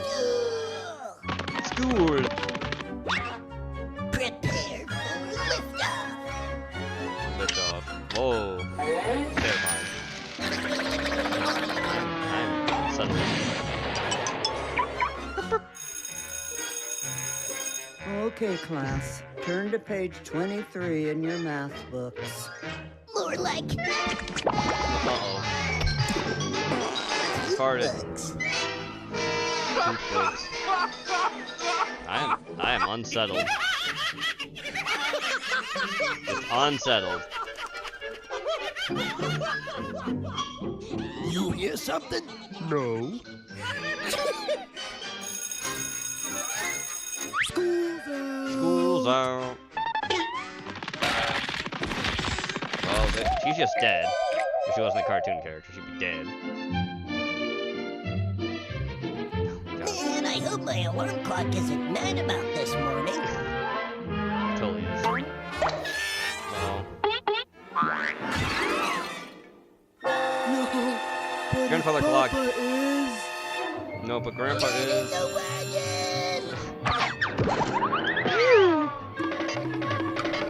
Goofy eye noise.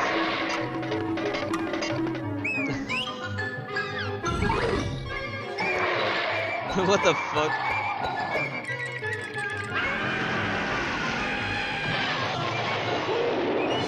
Alright then. When the bear got hurt. Oh, they're all hurt too. Ooh, lots of tea. Oh, the Tooth Fairy. Just gonna take all those? You didn't even eliminate fucking dimes!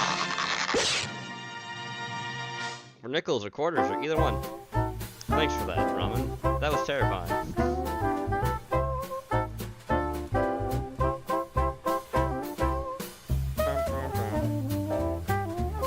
Timothy Crosby, Timothy Crosby, Timothy Crosby, Timothy Crosby. Timothy Crosby, the MMP Musical Library. Timothy Crosby. Timothy Crosby. My family. Thanks, my family. Bill Watterson. Oh, to the guy, yeah, the guy who actually created Calvin and Hobbes. Calvin Cartoons with a K. Fart again. All right, Jenny, your favorite AI struggles on this side. I wrote this song to impress her. Hope you understand what I say, because I don't. I don't. What are you supposed to be for Halloween tonight? George Floyd. Oh. Oh. I can't breathe. Well, that's what you get. Well, that's what you get.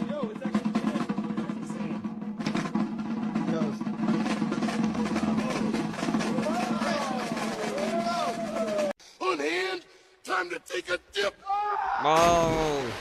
Betty Got White him. has 148 teeth Betty White. and is holding back a monster. Oh gosh, Mr. Rogers, what is it? My zipper. Oh, God. Oh, you rascal. Wow. Peanuts, hot dogs, cold beer right here. Hey, over here, Peanuts. You got Cat. it, boss. Bag of roasted coming up. How much? Cat. $5, sir. Here you go. Bob Thank you, Dylan Coming dudes. right back. Enjoy. Oh, my God. Forged in the workshop. Born Yeah. for the night. The Milwaukee lightsaber. The Milwaukee The only lightsaber. I just saber for the noticed had dark Milwaukee side. on it. Hello, my name is Matt, and I'm going to sing. Best of luck to you, Matt. Thank you. Oh, boy.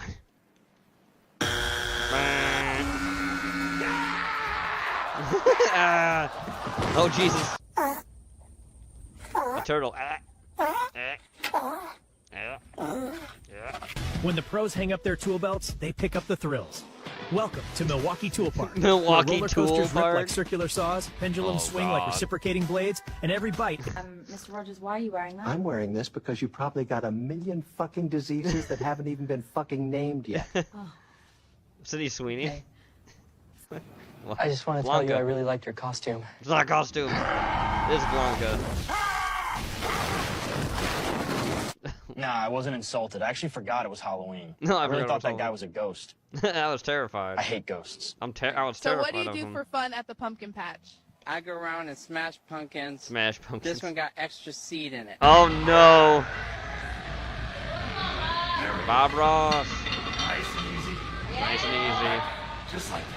1,800 pounds of joy. 1,800 pounds of joy. Tired of unoriginal Halloween costumes showing up in Oh, your store? Get the hose away. get a power sprayer. The fastest way to blast those boring get-ups off your porch. Watch this. Spin it, land it, move your pawn. 2 spaces. Dirty Oops, Sanchez. wrong Oh box. no. Oh no. Land on the Wow. wrong box and wear the gooey stash. Dirty Sanchez. Wow. The game of good, clean, messy. Authorities are Wow. looking for a man who's been spotted Bathroom sneaking intruder? into women's restrooms across the downtown area. Witnesses My describe guy. him as mid-40s, My guy, it's you. about 6 feet tall, wearing glasses, a trimmed beard, and a receding hairline. Dude. Police released this composite sketch earlier today. PS7?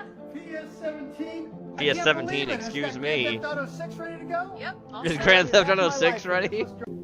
It's a beautiful day to take care of yourself, Yes. neighbor. A little fuel for the muscles. the Strong fuck? on the outside, kind on the inside. That's the goal. Oh, And you know God, what? Mr. You can be Rogers, you strong. go. Milwaukee introduces the Ultra Porta Potty, built tough The with Ultra a burrito Porta proof seal Potty. and Chipotle certification. It No, locks down the Chipotle aftermath like certification, no other, what? compatible with the Oh, M18 no. battery system. Hi, welcome to Cane's. What can I get started for you? Meow. 4-finger combo comes with fries, toast, slaw, and a cane sauce. Meow. Slaw for an extra toast? Meow. You got it. Anything to drink? Meow. I want to speak to your manager. And why is that other officer standing so far away from me? His body cam is on. He is just trying to get you in frame. Jeez, look how clean that blend is, bro. Turn the canvas into a masterpiece, no cap. Just letting the hair do what it wants, giving it a happy little fade. Little fade. never seen a fade that smooth in my I can't believe you got fired from your teaching position. Don't look. That's my ex in the red shirt over there. What? Oh no! Oh no! Oh no! No! It's Chucky. That was awful. Son of a... Stay down. You move, you get stepped on again. You get stepped on. Backup's right here. You're done. All right, so I traveled back to like the year 1400, and I'm about to did give you this guy go- a McDonald's Sprite. Here you go, man. Try this. Hey, what's this great Sprite. potion? What is this potion? By the saints, it bites witchcraft. Saints did it bites. Today, we Optimus honor Prime. a great teacher. Oh god, hi I'm Optimus. laying down a bit of forest green mixed with titanium white to shape his hair. To shape Rich his hair. umber to warm. This is not chemistry! Oh god. This is fucking Poison Lab 101! Poison lab. Chill, it's just soda. Just soda! It's just soda. This Oh, is shit. elementary drama, you little fucking out of brain! Oh god. Incredible. What are you doing? Oh, the DeLorean. Doing down Crossover. All right, now we're just gonna test your reflexes here. Oh shit! Damn. Holy I know my legs work. What the fuck are we doing here? Oh my god. This is the Milwaukee teddy bear. When the job gets rough, it holds on tight. It holds on Soft tight. yet tough, built for electricians, for when you're feeling. Hey, you're kidding me. It's the middle of the night. Give me this stick.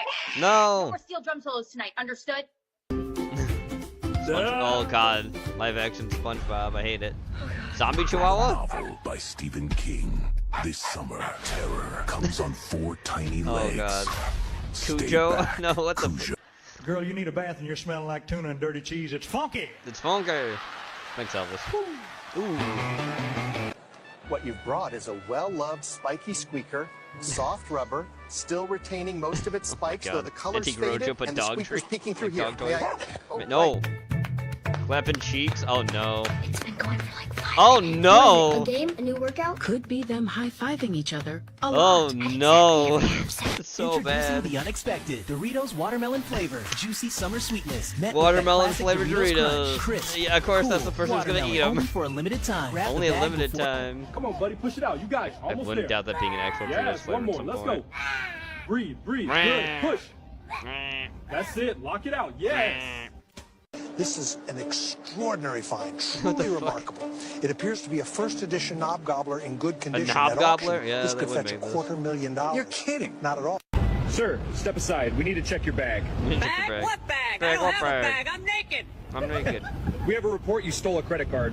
The only thing I stole is your wife. She's in the car. Oh, got him. Come on! Got him. Mijo, nuestra no. cultura mexicana es rica en What's this gonna be about? Siéntete orgulloso de ella y nunca Border olvides hopping? tus raíces. What? What? No, Sabo. Check this out, the brand new He doesn't steel understand micro what the fuck chainsaw. you're It's saying. keychain size, but it's the real deal. Little bar, working chain, even a pull start. Runs on regular Okay. 50-to-1 mix. Listen to this. So Perfect small. for those tiny trimming jobs around the yard. If you Literal tiny What trimming the rod. holy hell is this? You call that cleaning? This looks like Thanks, a Harley cat Emery. sandbox after a fucking hurricane. I want to see that box so clean I can eat my goddamn breakfast out of it. I swear, if I see one more clump in there, I'm gonna lose my fucking. Oh no. What Well, the turn fuck? that racket off. That boy ain't right. That's my purse. I don't know. What the fuck? Why is Bobby so fat? He's huge. Man, the reboot looking awful. Oh, I guess Bobby just blew up the house I too. thought you were gonna be mean. Oh shit. Skyrim. Hi, Billy Mays here. Check out this These bag nuts? of these nuts. Look at that shine. They're the most delicious nuts you will ever eat, and they belong in only one place: your mouth. American Nutrition Center, where you get ripped, not ripped off. Cream of the crop, rise to the Oh my god, no legs. He has no legs. top. No leg definition Stop at by all. today for all of your sports nutrition needs. Oh god. Yeah. Okay, Cheeky. Kevin said to take care of you while he's at summer camp. Oh, look at you. What the fuck? Oh my god. There goes grandma. Pregnant. Hi, pregnant. I'm Dad. No, No. you're not. Oh! Ah! What? You gotta press it up. That's it. Straight to the Good. Here, steak break. Chew it up, champ. Rip two. A winner dog. Push, push, push. Yeah. Tasty reward incoming. Nice bite. Bring it down slow. We're not rushing these gains. Another piece. Ready? Press it. There you go. Steak delivery. Once I was a teacher with chalk on my hands. Now I stir up power in these desert sands. In these desert sands. I bring the heat together. We're cooking our fortune on the street. Call it science. All right, Call it everyone. I want science. you to meet a new student who's joining us today. What the fuck is this giant fucking anomaly? This is Olatunji. He just moved here from Sudan. Olatunji? Let's give him a warm welcome. Olatunji? Olatunji, and I'm 13 years old. Yeah, right. You can grab that seat. Yeah, right. Set this little turbo right here, nice and snug. All tightened up. All tightened up. Let's see how she sings. Oh, let's see how my neighborhood's feeling today. Well, that was more of... There's been speculation that you've used human growth hormone. Have you ever taken HGH? No, Have you never. ever I taken get tested HGH? all the time, and I've never touched it. Oh my God, his hands! Absolutely. Everything you see is from training and hard work. Nothing Yeah, else. like my The hands. sled is off. Riley is on the track. Great start. Paws tucked in What the tight. He is fuck? searching for Wiener every bit dog of speed. bobsledding. Into curve 5, holding that high line. Look at the focus on that face. Fantastic composure. Sled is flying. What the fuck? Oh, Bruce Lee versus Frankenstein. Real footage. Yeah. It's just him versus Robert De Niro. Honestly. You shall not pass! You shall not pass! Man, I've been in first grade 20 years. I have a family now. Please, we learn the vowels. You shall not pass! Thanks, Kendall. Kevin Barra. Keep going. Whoops. Oh my God. Oh no. I don't like it. I don't like it. I don't like it. Crikey. Crikey. Look at this big fella. Watch him feed. Wow. We've entered the feeding radius. The feeding radius. Thanks, Steve Irwin. Meet the Baby Daddy Set, Series 1. 5 different dads, each with their Oh no. Oh no. own style, stories, and swagger. A soon-to-be mom with God. a sculpted baby bump, and 5 little ones that Baby bring the bump. whole crew to life. Oh no. Are you going to adopt us? Yes, I am adopting all of you. No, you're not. Oh, to the sweatshop. Oh God, of course.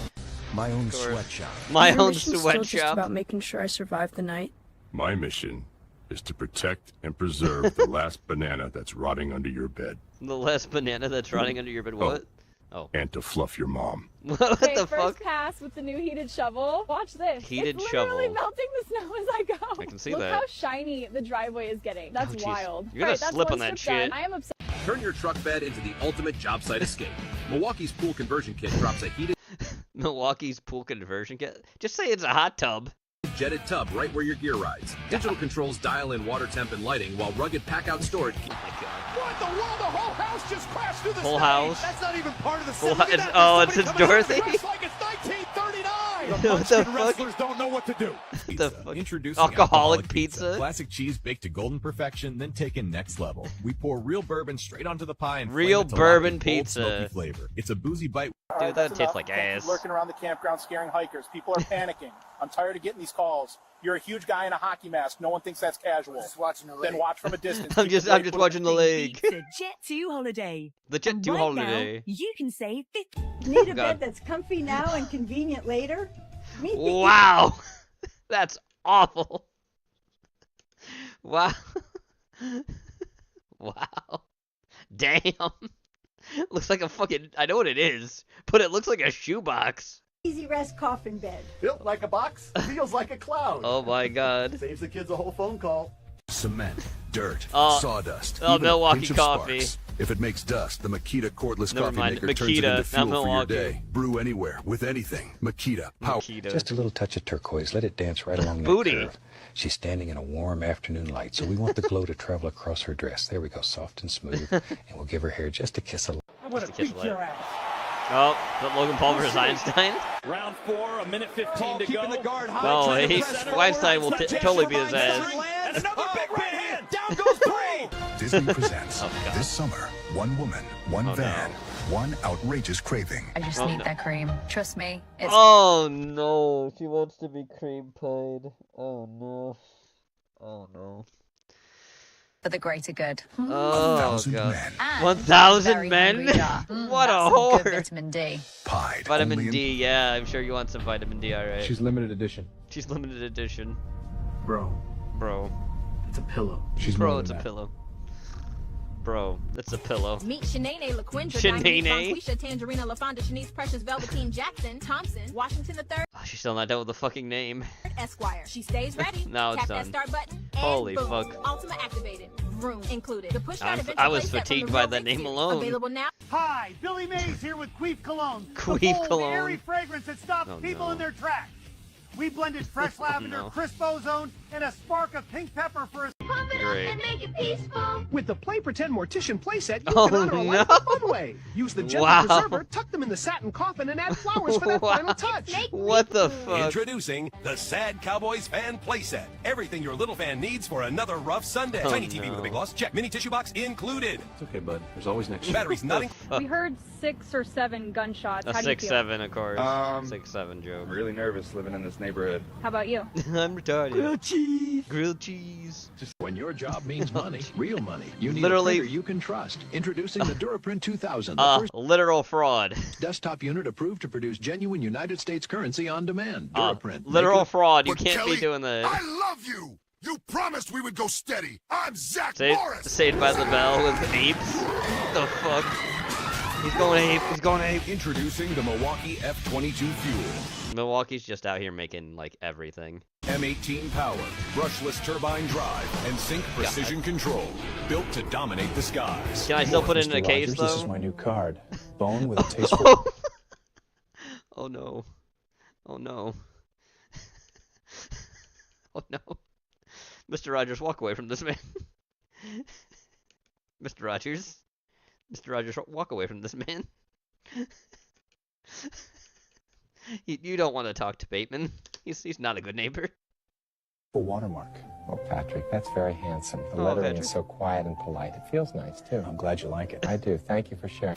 Thank you for sharing. Head of steam, crossover, spin the last man. Wow.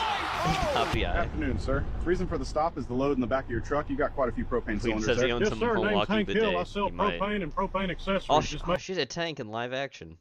He looks just like he does in the cartoon. making a delivery. I get it, but you're over the limit for unsecured. In the cathedral-like stillness of a coral-encrusted wreck, a diver moves carefully through the beams of light. Beside them, a feline The only companion cats that- paddles with There's practice. like very rare cats that like to We're on swim. train tracks. You can't change course on train tracks. You don't know what kind of fucking pressure I'm under. Well, dead. This Christmas, Academy Award-winning director Robert Zemeckis invites no. you to join us This fucking train's gonna hit me. on the Bipolar Express. Bipolar Express. going to be so angry with me.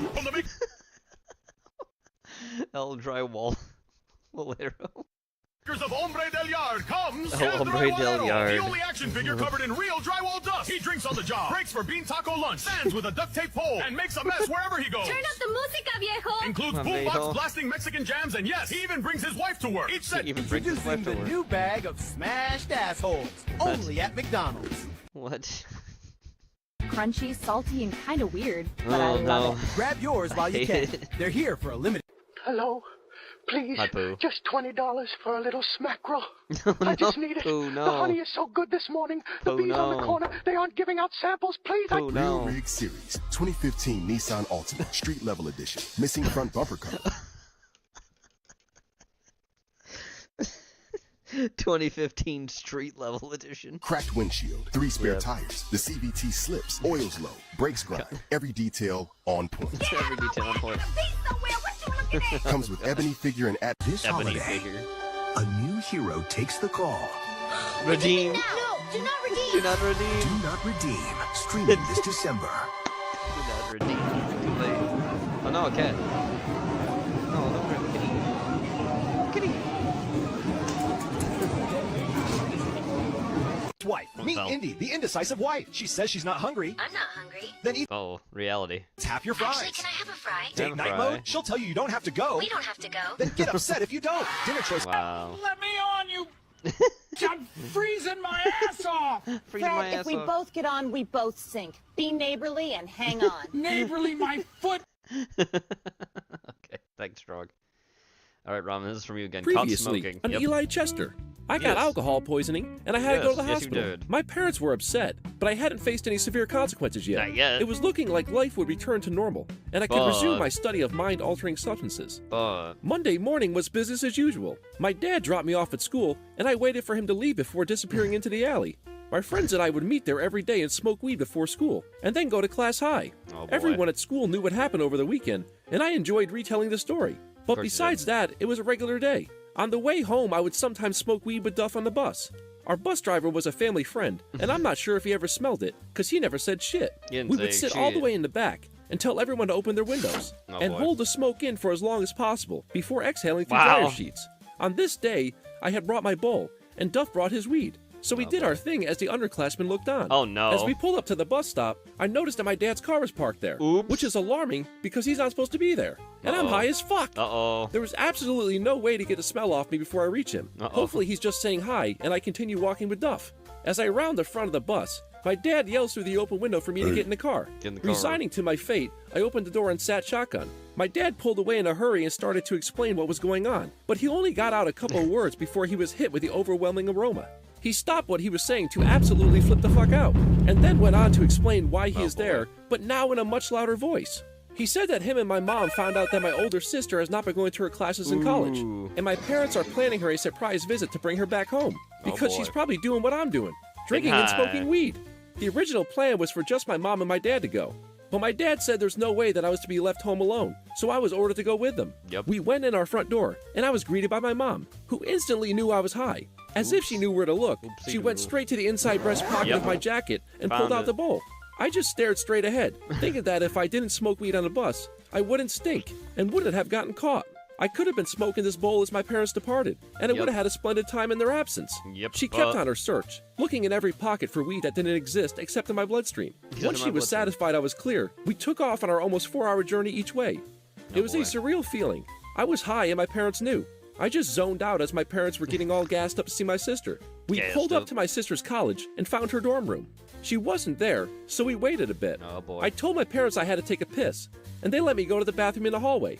This was the first time I was out of their view since my dad picked me up. I didn't need to pee. I needed to get rid of the crushed hydrocodones I had in my wallet, the one spot my mother didn't look. Fearing a more extensive shakedown, I emptied the baggie into the toilet, and then dropped the baggie into the toilet and flushed it. If found, my parents would think it's Coke. But the truth is probably worse. I stole it from them and crushed it up for easier insufflation. Wow. I didn't even think about taking it. I just wanted it gone as soon as possible.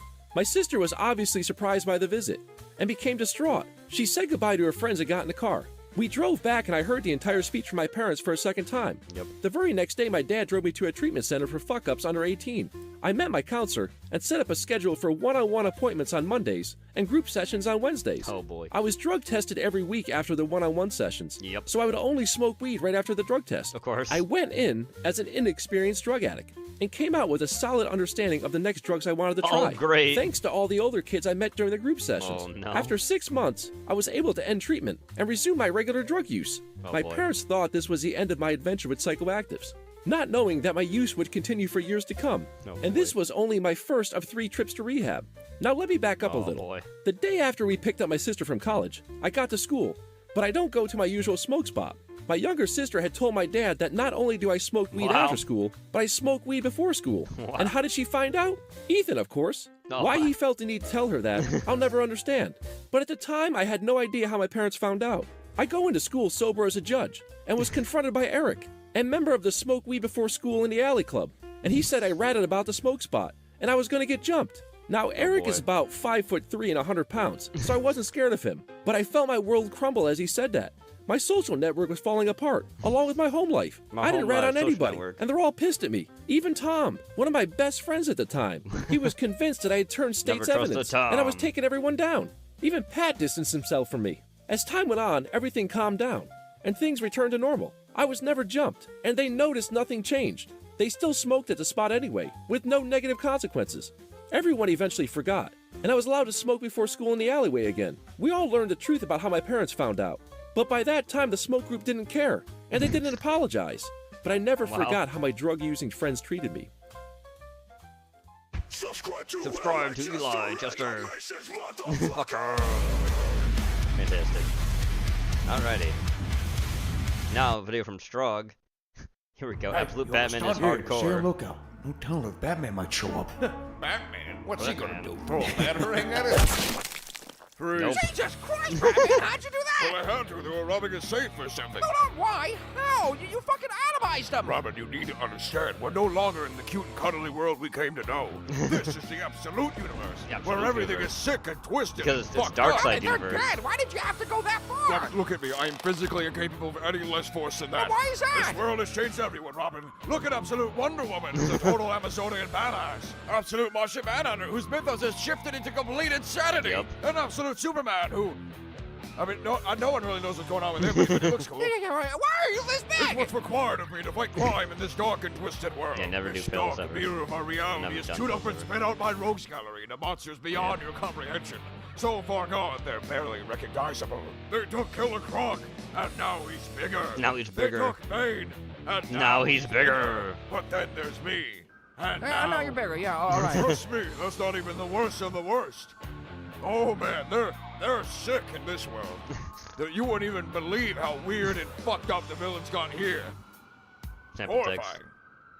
Horrifying. Such a Absolute crazy quilt who's replaced his skin entirely with a quilt. I don't see the technical advantage, but it's definitely a darker interpretation of the character. Absolute Calderman. I hope you're ready to die on National Bat Day this April 14th, 15th, 16th, 17th. Absolute Mr. Freeze. Absolute Two-Face, who is practically the same, but instead of Practically the flipping a coin, he throws 3-6 on your die. What the fuck? Absolute TK. What's different about him? Nothing, but he's around. Okay, Nothing, okay, but he's so what I'm around. getting here is that everyone's had their significant character traits maxed out to like 1 million, from heroes to villains to everyone. That's right. How does that explain why you're built like the Rock in a boulder? I mean, you were always a big guy, but that wasn't your main thing. I mean, like, shouldn't your parents be more dead? Shouldn't you be more depressed? Like, seriously, explain to me why you're built 15 Hello? Hello? Oh, hi, Weebler.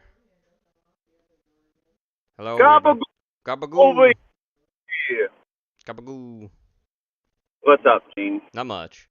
Just watching a video that struggles on about the absolute universe and how fucking weird it is. The absolute comic book it's universe. Yes. Crazy. I got off of work early today. Nice. 'Cause I felt like shit, and I'm like, hey, boss, I'm seeing triples. I need to go home. Yeah, probably a good idea when you see triples. Just maybe. Yeah.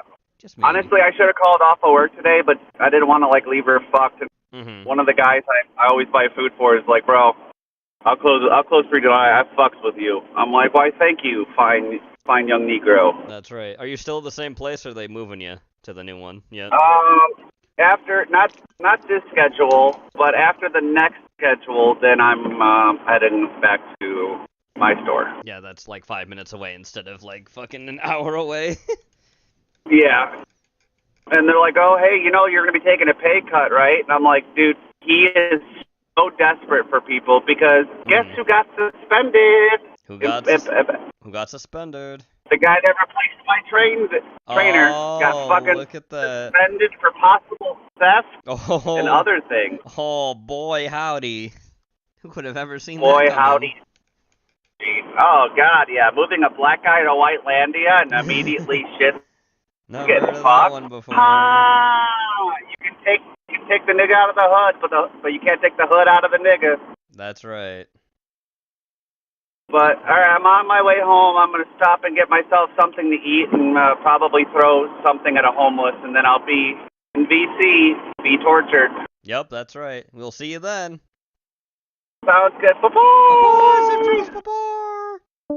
Alright, we will join us in probably an hour or so, because it does take him a bit to get This back video is home. brought to you by Gamersubs, and the flavor of the Anyway. week is blue. This video was sent in by Dakota. It's the most hated versus most loved 600-pound lab My stars. 600-pound life stars. Here we There are go. 4 who have drawn the hatred of The viewers like hatred. no other. British In today's men video, talking. we're looking and comparing them all, starting them with all. Stephen Asante, by Stephen far and Asante. away the most hated star ever to appear on my 600-pound life. During his short time on Oh, the show, God. he was consistently disrespectful to the hospital Oh, staff no. taking care of Ugh. him and actually violent towards them. I never seen any patient like Steven. He asking for pain medicine every 15 minutes, and then Every he 15 spilled minutes. urine on the floor. But this disrespectful nature even stretched to his father and his brother. While on the way to Houston to meet with Dr. Now, around an 1,800-mile trip, Stephen called his father every 100 miles and told him he would be sorry if he didn't stop for You'd fast be food sorry if along you the didn't give way. me some fast His father food. actually seems like a really nice man, and with this kind nature, gives in to the demands of his awful son. I'm not surprised that he got him the lodge.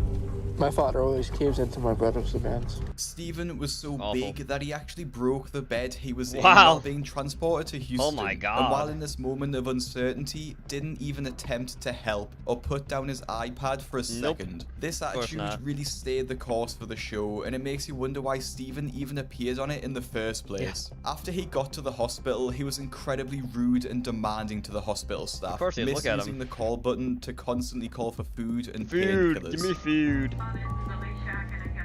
My lunch is awfully late. My lunch He is even awfully had the nerve to tell the nurses that they should be treating him faster than what they were. But I know that a bing goes off and there's a blinking green light, so they know when I'm waiting and when they're taking too long. As Dr. Now put it, he thought he was in a 5-star hotel resort, and it seems like Stephen was really getting on the hospital staff's last nerve.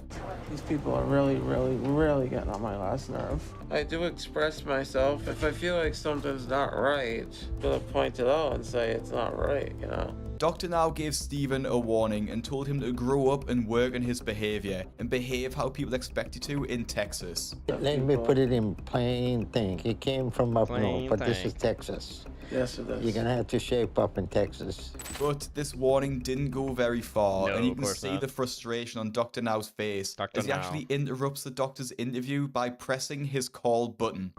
Wow. That is Steven's button.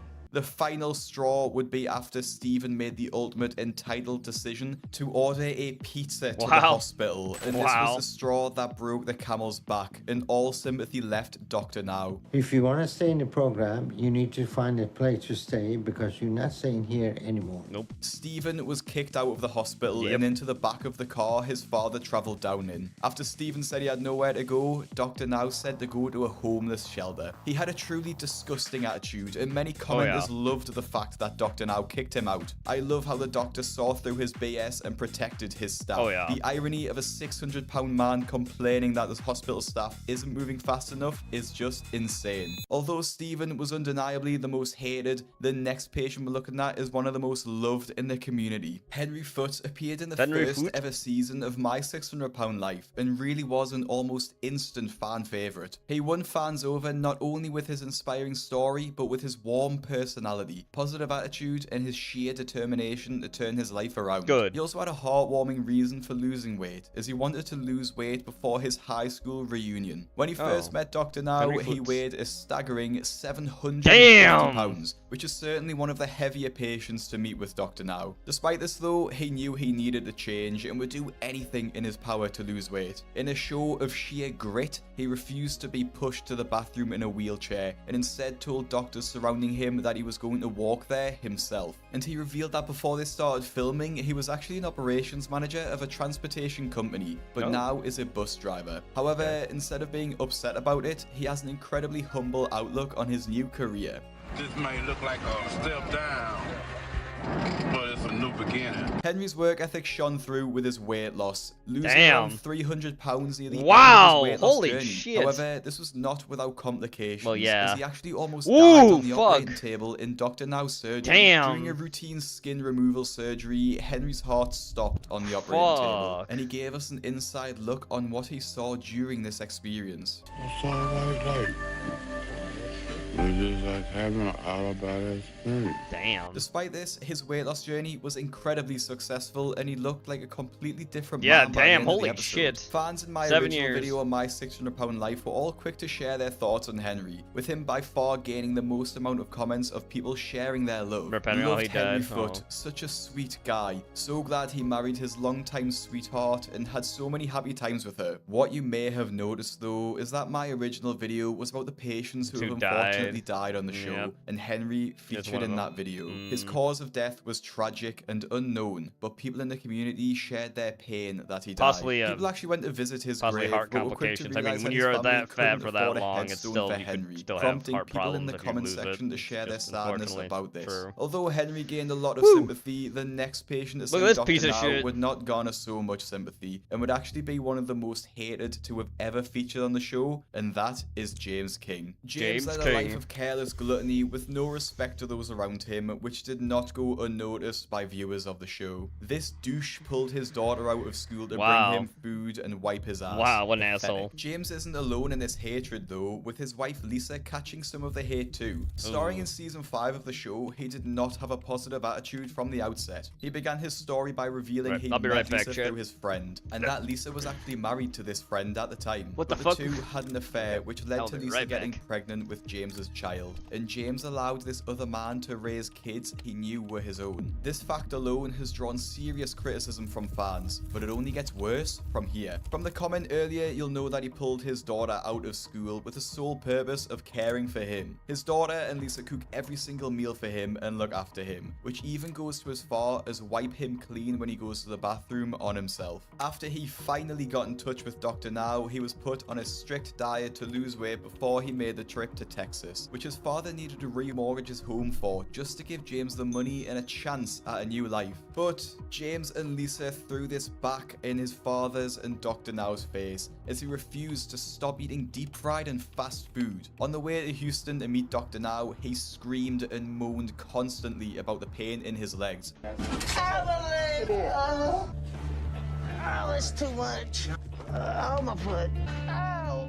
Berating the medical staff who seemed to have more concern about James's health than he did himself. During this time with Dr. Now, he basically just refused to listen to his advice, constantly ordering takeout food and giving awful excuses, such as their car broke down so he couldn't cook. This was easily disproved though. After Lisa cooked him a healthy meal, he complained that he was sick of the same food. Tired of fish and chicken, Lisa. I'm sick of it. This awful attitude didn't stop there though, as instead of just not listening to Dr. Now, he and Lisa actually began to argue with him, claiming that James was barely eating any food, and went as far to claim his body didn't burn any calories. I'm telling you right now, I have not gave him no food. Okay, this How does is she know all that he miracle, found him? right? No, it's not a miracle. His body doesn't burn calories. If this fills you with rage, you're not alone, as most viewers of this show call him the most hated patient ever on the show. James's story though did have a really predictable ending, unfortunately, as he died not too long after his episode aired. Many commenters have said they struggle to feel sympathy for him. I'm sorry to sound mean, but I feel nothing for James King. He was a huge baby. He never did anything to better himself or even tried to. He just expected Dr. Now to have a magic wand and get him to like 200 pounds. The next patient in our list though was much more willing in their weight loss journey, and she was rewarded with love from the My 600 Pound Life fan base. Brittany from season 3 was said to have one of the most infectious smiles ever in the show, even bringing a smile out of the intake nurse, who is famous for her straight face. Brittany's life at the beginning of her episode was quite different though, weighing over 600 pounds at the beginning, with her husband admitting that she eats the same amount of food as a full family of 4. Despite this though, Brittany seemed extremely clever and very in touch with her feelings, sharing the struggles of food addiction better than any other patient.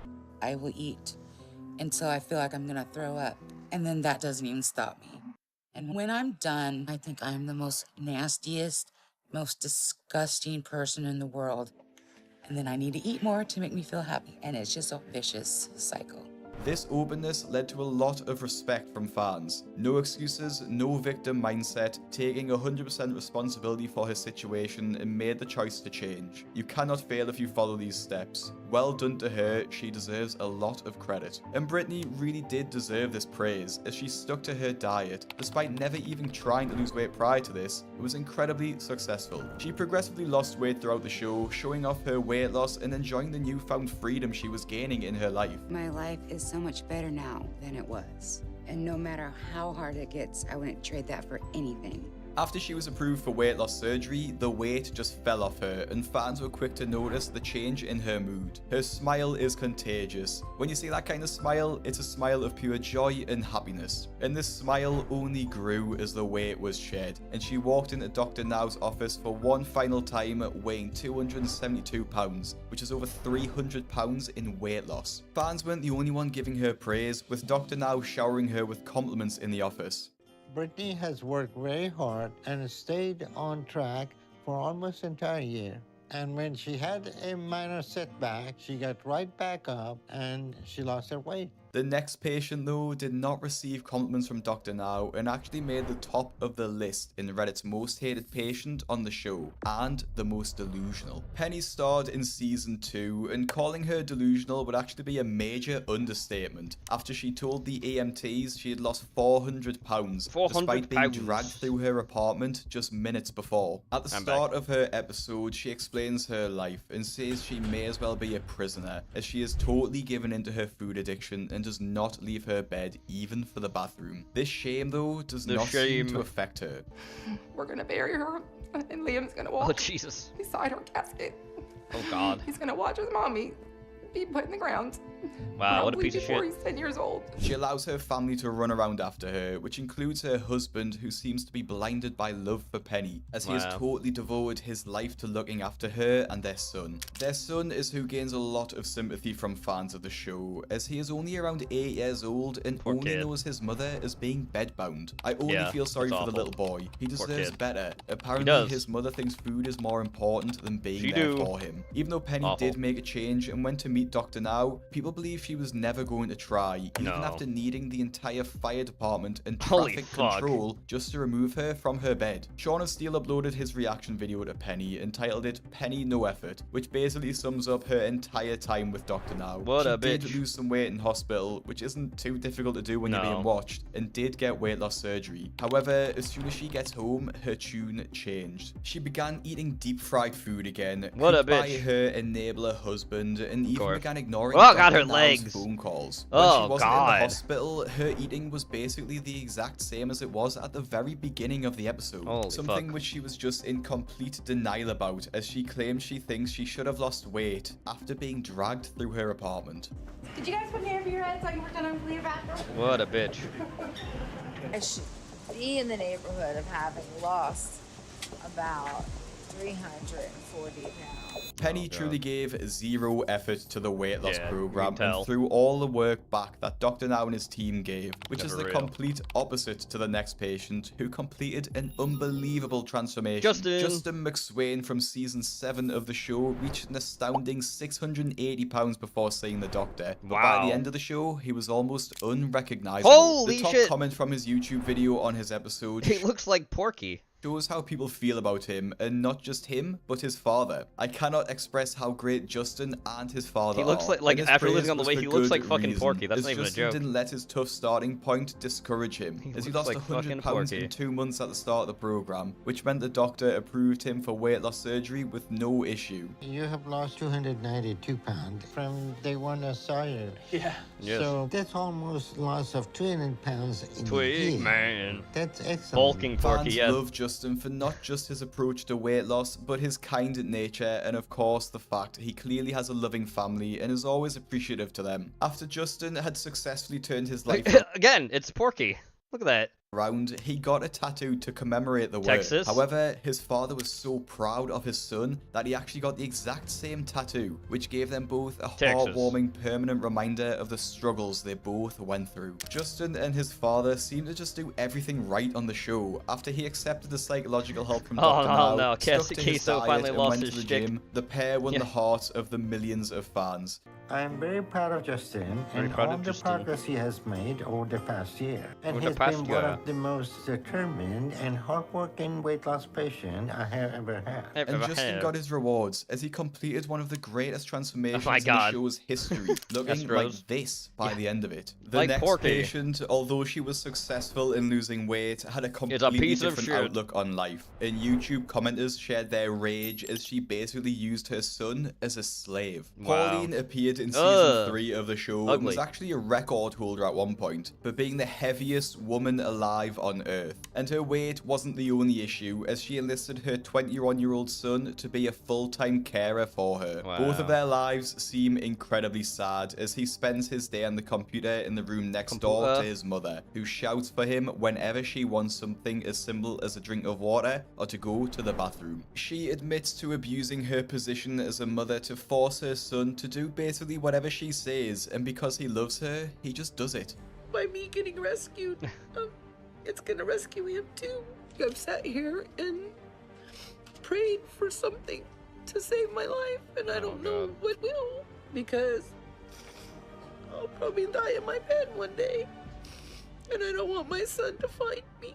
I feel like I've done enough damage to him that would be the final straw. She's abusive to her son. She says that she hates putting so much on him, but then involves him in her mental health issues. Abuse is abuse. That boy deserves a life. Throughout the show, she barely lost any weight and actually went up in weight at some points. After getting the weight loss surgery, however, she did eventually lose weight, but that doesn't change the fact that she abused her son throughout her life and essentially took his freedom away to look after him, which causes her to take the title as one of the most hated stars ever on the show, just due to the backlash that she received from treating her son the way that she did. The final star's life actually seems to be the opposite of Pauline, as she is the one that's being mistreated. And although she's certainly one of the most loved, it may be one of the saddest stories on the show at the same time. Charlene had one of the hardest stories to hear, as she was so motivated to lose weight, but her husband had the complete opposite feeling. Has a physical preference for his sexual needs. That requires me to be bigger than just fat. Gareth, her husband, admitted that he was only attracted to her when she is not just fat, but super morbidly obese, which obviously put a lot of strain on their relationship when Charlene was looking to lose weight. I mean, I'm a little bit sad because, you know, I like big women, so I love big women, so it's just how it won't be. He's a feeder. Feelings, though, she said that she hated her life and how she was living due to her weight. She wanted to make a change, and going against her manipulative husband, she decided to see Dr. Now on her own. At her first weigh-in, she was just 4 pounds under the 600-pound mark. Although fans and the nurse were shocked after she asked her weight not to be read back to her. Despite this, she showed a great work ethic in her weight loss and actually ended up looking like this by the end of her show. Despite her transformation, the real reason that people love her was that she was strong enough to finally divorce her twisted husband, Gareth, showing us all that she's not just a fighter for her physical health, but her mental health too. A lot of these patients have featured in my previous video. Every single star who died on my 600-pound. Next, alien races. Here we go. Strog sent this in. Zone 76. Let's see all the alien races from A to Z. Tell me which ones you've seen, chat, in your nightmares or dreams, I guess. Or in real life! Or in a VR chat! The universe is full with different types of alien life! You know, tell me all about them then already. Jeez. They range from midgets to giants, godlike humans to bizarre monsters. We'll just show them already! Stop teasing us! What's first? Alpha Draconius. Origin Terra Earth. Agenda retake Earth. Lifespan. A lot. Height 18 to 25 feet, way up to 2,500. Amphibians, unknown, inspect the human race. Lifespan unknown, weight, height 6 to 7 feet, so they're like the size of a slightly larger human, I guess. Okay, so the dragons are from Terra, so they're from Earth. What's next? Andromedans, guide and protect. Lifespan 4,000 years. Andromeda. Note: Andromedans are light beings with advanced spirituality. If it looks like me like this, I'm not gonna feel happy. I don't like it. Looks like a fucking gray. Arcarius. Booters? Hearing and guiding. 1,000 Earth years. They're great healers and diplomats. And they're blue people. They're fucking blue. Next. Atlanteans? Underground race living in caverns below Earth. Unknown. Gnome-like height. So they're small. Atlantis, excuse me. What's next? Cetus? Members of the Galactic Federation of Light, lifespan unknown, 9 to 12 feet. Why are they looking like cavemen? Dwarves, unknown. Exploring universe, lifespan unknown, 3 to 4 feet. May become material or ethereal, okay. Evborgs? Cyber servants of gray alien race, servants immortal, way independent from the race. So that's Strog's people right there, the Borgs. The Greys, short. Zenith Reptalia, clone experiment, lifespan under 35 to 6 feet, weight 80 to 90 pounds. Greys, tall Greys. Orion, preventing their extinction, unknown, 6 to 7 feet, 100 to 220 pounds. They look more human-like than the fucking other Greys. Short Greys. Hybrids. Oh no, human and Grey mixing. Grey perfect race. Unknown. Human height. I don't like it. I do not like that. Iguanoids. Origin. Mind control. 5,000 years. Note their mission is to control other species. Oh great. And also from Orion. Genosians. Genos. Make contact. Slender bodies. They are human colonized other planets in ancient times. Okay, so they're us, but are they black? Corridarians, Cora Booters, assistants, slender bodies, don't they are a child race of the Arcurian race. They are here from the other beings who assisted our ascension. Oh, great. Lyrans, the cat people. Observing, cat-like and human-like features. Neutral, likes to observe other races. Great. The Men in Black, biosynthetic race made by Draconians. Intimidating UFO witnesses, appear described as looking fake and having terrifying presence. Well, it is terrifying, he's got no fucking eyeballs. Moon Eyes, ancient race that lived in this caverns below Earth. Agenda unknown, appearance described as having blue skin and moon-like eyes that are very sensitive to light. Mothman, unknown, appearance described as a devilish looking, sometimes possessing horns. It's an owl. It's literally just an owl, like I'm misidentified. That's all Mothman is. Noggins, ancient Earth, unknown, 8 to 7 feet tall with bluish, because, yeah, they're bipedal dinosaurs via mutations or natural selection. So they're fucking dinosaur people? I thought they were fucking snake people. Anyways, Norsians, possibly Plutus star cluster, observing and communicating with humans, 6 to 7 feet tall, appearance is almost identical to humans, except the elongated fucking forehead. Mantis people, insects, possibly the Draconian system, healing and information, 5,000 years old. Mantis are also known as insectoids. They are reported to have great healing abilities. I don't want to trust that thing! Pleiadians, human guidance, 3,000 years. Pleiadians are human looking and they have been here guiding humans spiritually. Again, if you look like that, I don't want to trust you. Spiroclinians, guidance and protection, 1,000 years. They are very concerned with great aliens interference in our spiritual evolution. If they look like that, I don't trust them. Reptilians, Draconian, conquering and destroying, 500 years. They are very intelligent, equal, warlike race. They have the ability to shape food. Syrians, Cyrus Star System, guidance, healing, protecting, 2,000 years. Sirens are great healers. They are here to guide humanity to higher evolution. Can you stop? Can you just not touch? It says don't tap on the glass. Teros, planet Jamon, Cassella, Carians, fleeing their home and dwell beneath Earth. Some human-like, they can also let the surface and not be noticed. If you look like that, people will fucking notice you. Oh, look at this fucking big head. Virgo connecting. No, the humans are descendants of the Lyran race, just as a human race. They received radio waves from Earth and came to investigate it. Wait, they're from the fucking cat people and they look like that? I'm so confused. Alright, time for some more motorcycles and boobs. This is from the channel, I gotta remember the channel name so I don't butcher it. Tab, what channel is this? MDub Entertainment. And it says it right at the bottom too, MDub Entertainment. This is his channel, this is his content. I'm not saying it's mine, I'm just showing it because it's entertaining. I just want to make that shit clear. When people are like, oh, I'm stealing your content. No, I'm not saying this is mine at all. This is not my content at all. I just like to appreciate the fact you went to fucking Lone Star Rally in Galveston, Texas. Saw you were watching all these things.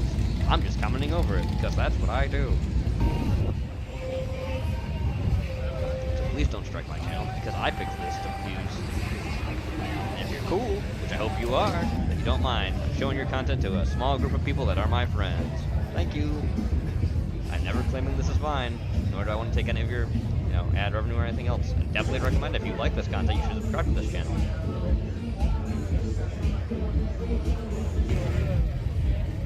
Nice bike.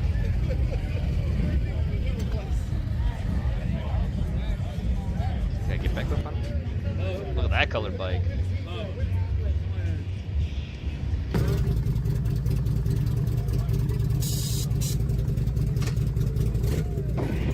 That was a good bike.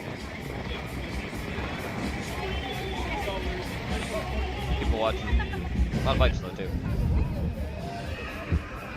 There's the, I guess it's a port. Yeah. Ooh, look at that bike. Alright, judges on in, let's go. Judges all in, let's go. Here we go, judges.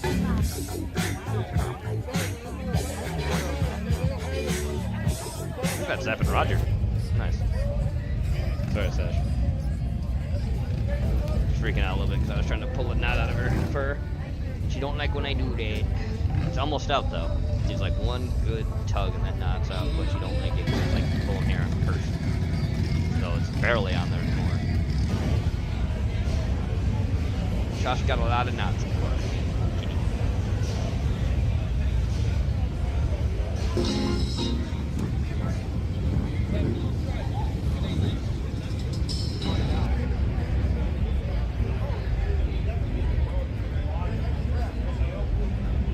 Oh, look at those orange-colored ones. Nice.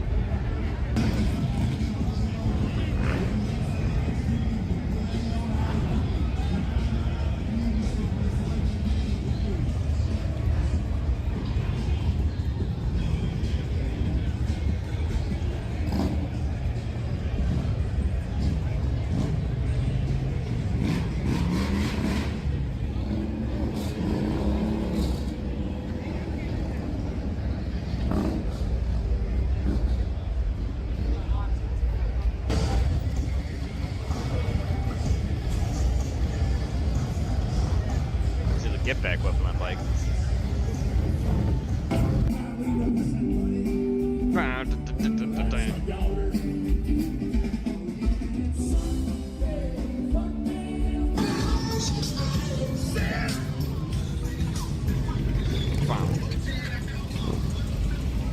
Road King, Road Gliders.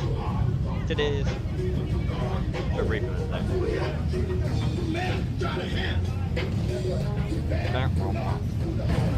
Look.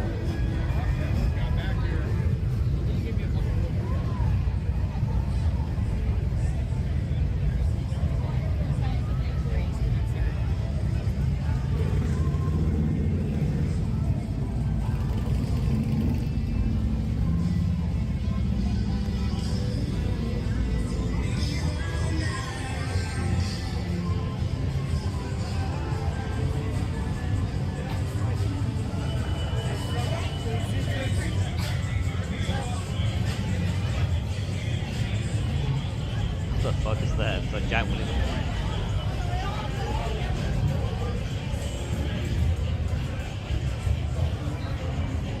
Walking down the street. Just walking down the street. Oh, nice. Texas. Yes, that's where we are. Yeah, it's in Texas. Power truck. Power truck. Regular motorcycle next to that power truck. Not regular motorcycles, mostly Road Kings. That's a power truck. Look at that fucking thing. Wow. That's big thing in front of the door. What the fuck is with that bike?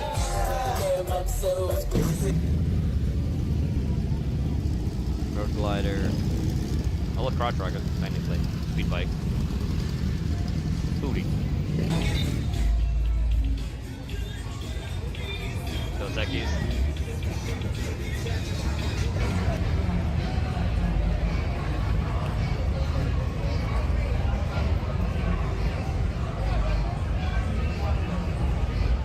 Booty. Chonky for booty. There's another chick next door too. A little taller, it's less chonky. They might be lesbians though, I'm not sure. Friends. Could be friends too, but you never know. Beer! Who doesn't love some beer? The guy's wearing like a Harley Davidson cholo inspired outfit. No titties! He ain't got no titties.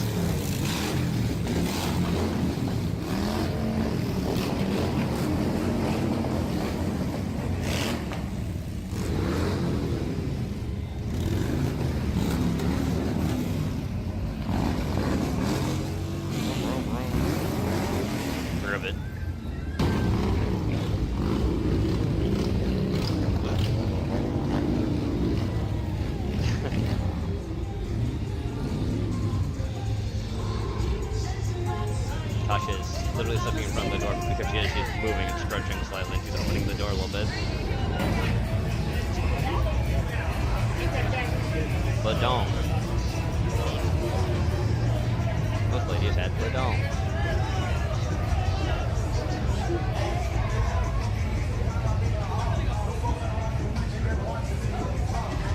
Puppy.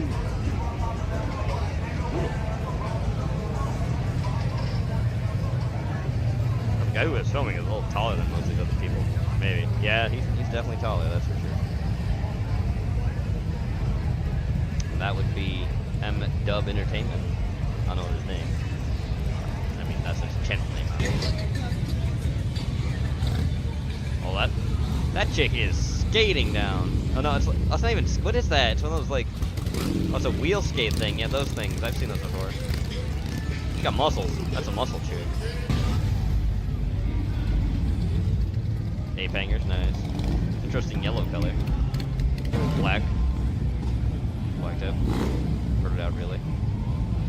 Yeah. Oh, he's smoking this. Is he smoking a stogie while nice.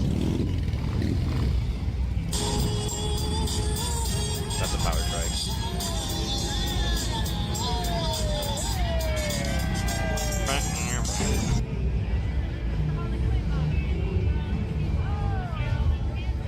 That's a lot of tats. I'm not the fan of neck tattoos the most of anything else.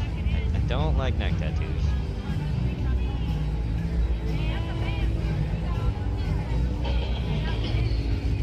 That's whispering to her.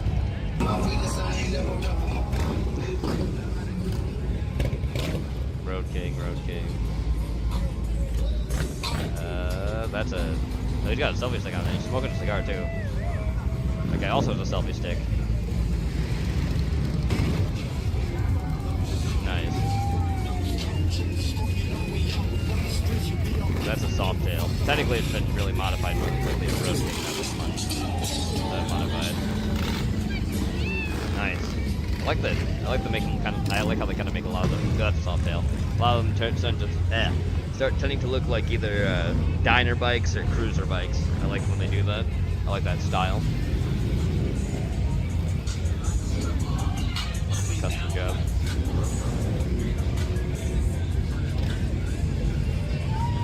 Woo!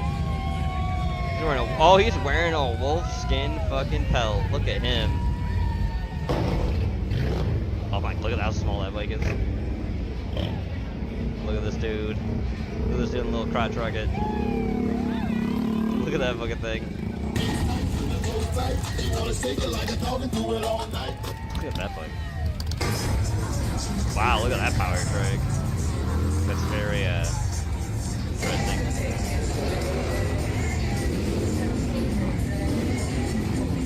A lot of road kings and road gliders. Those are the most common ones you're supposed to usually see. I was into like real choppers. I love that people putting in like custom jobs because they're not choppers.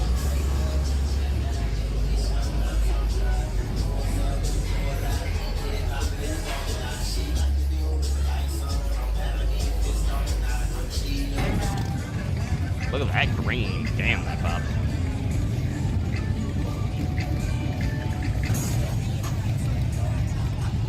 Nice white color. Murdered out, nice. That is like piercing white.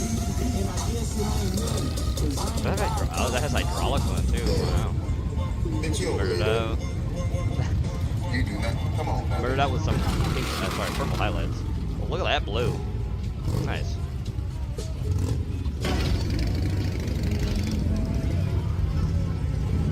Which friend of this guy to do is go somewhere. He's got his lady on the back with him.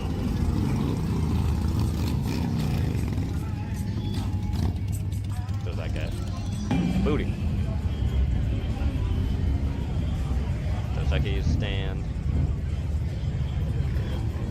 Whoop. Whoop. People. Human beings. Whoop.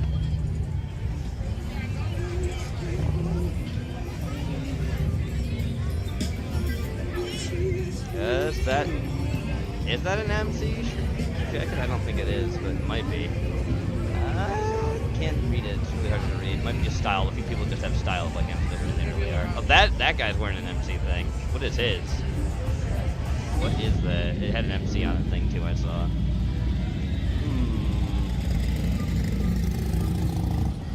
Look at that glow. Oh, that's the one bike we saw earlier. That's what those balls were. They glow. Huh, interesting. Interesting.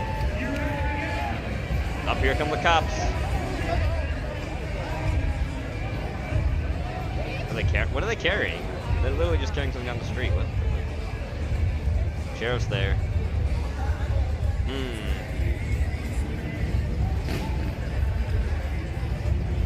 Salt water, so.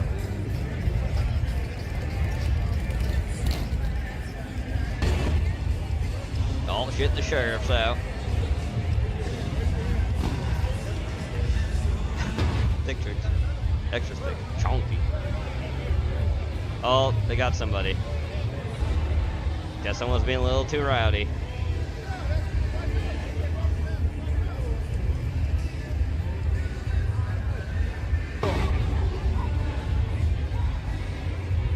Vegans. They're running for him.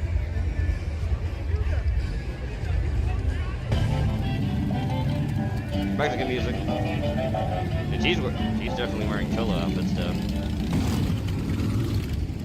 Oh, nice. Nice hip hangers. Oh my god, that bike. Burn it out. Ooh, nice run. Yeah, that is murdered out. Purple highlights. Oh, booty. Chunky booty.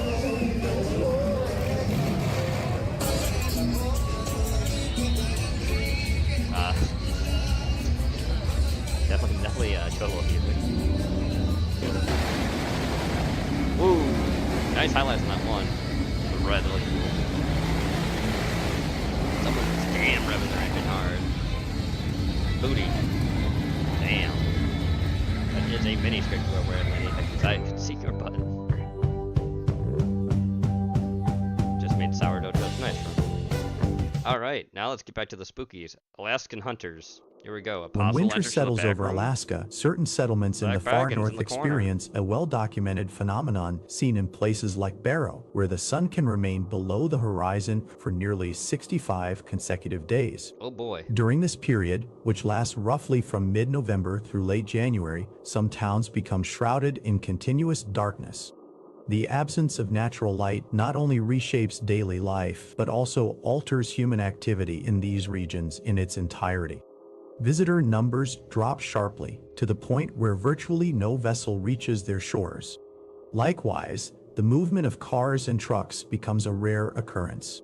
Although such isolation might seem easy to explain as a result of extreme cold, persistent ice, and the long polar night, various reports gathered since the 1980s suggest that the causes behind this temporary abandonment are far more complex and unusual than commonly assumed.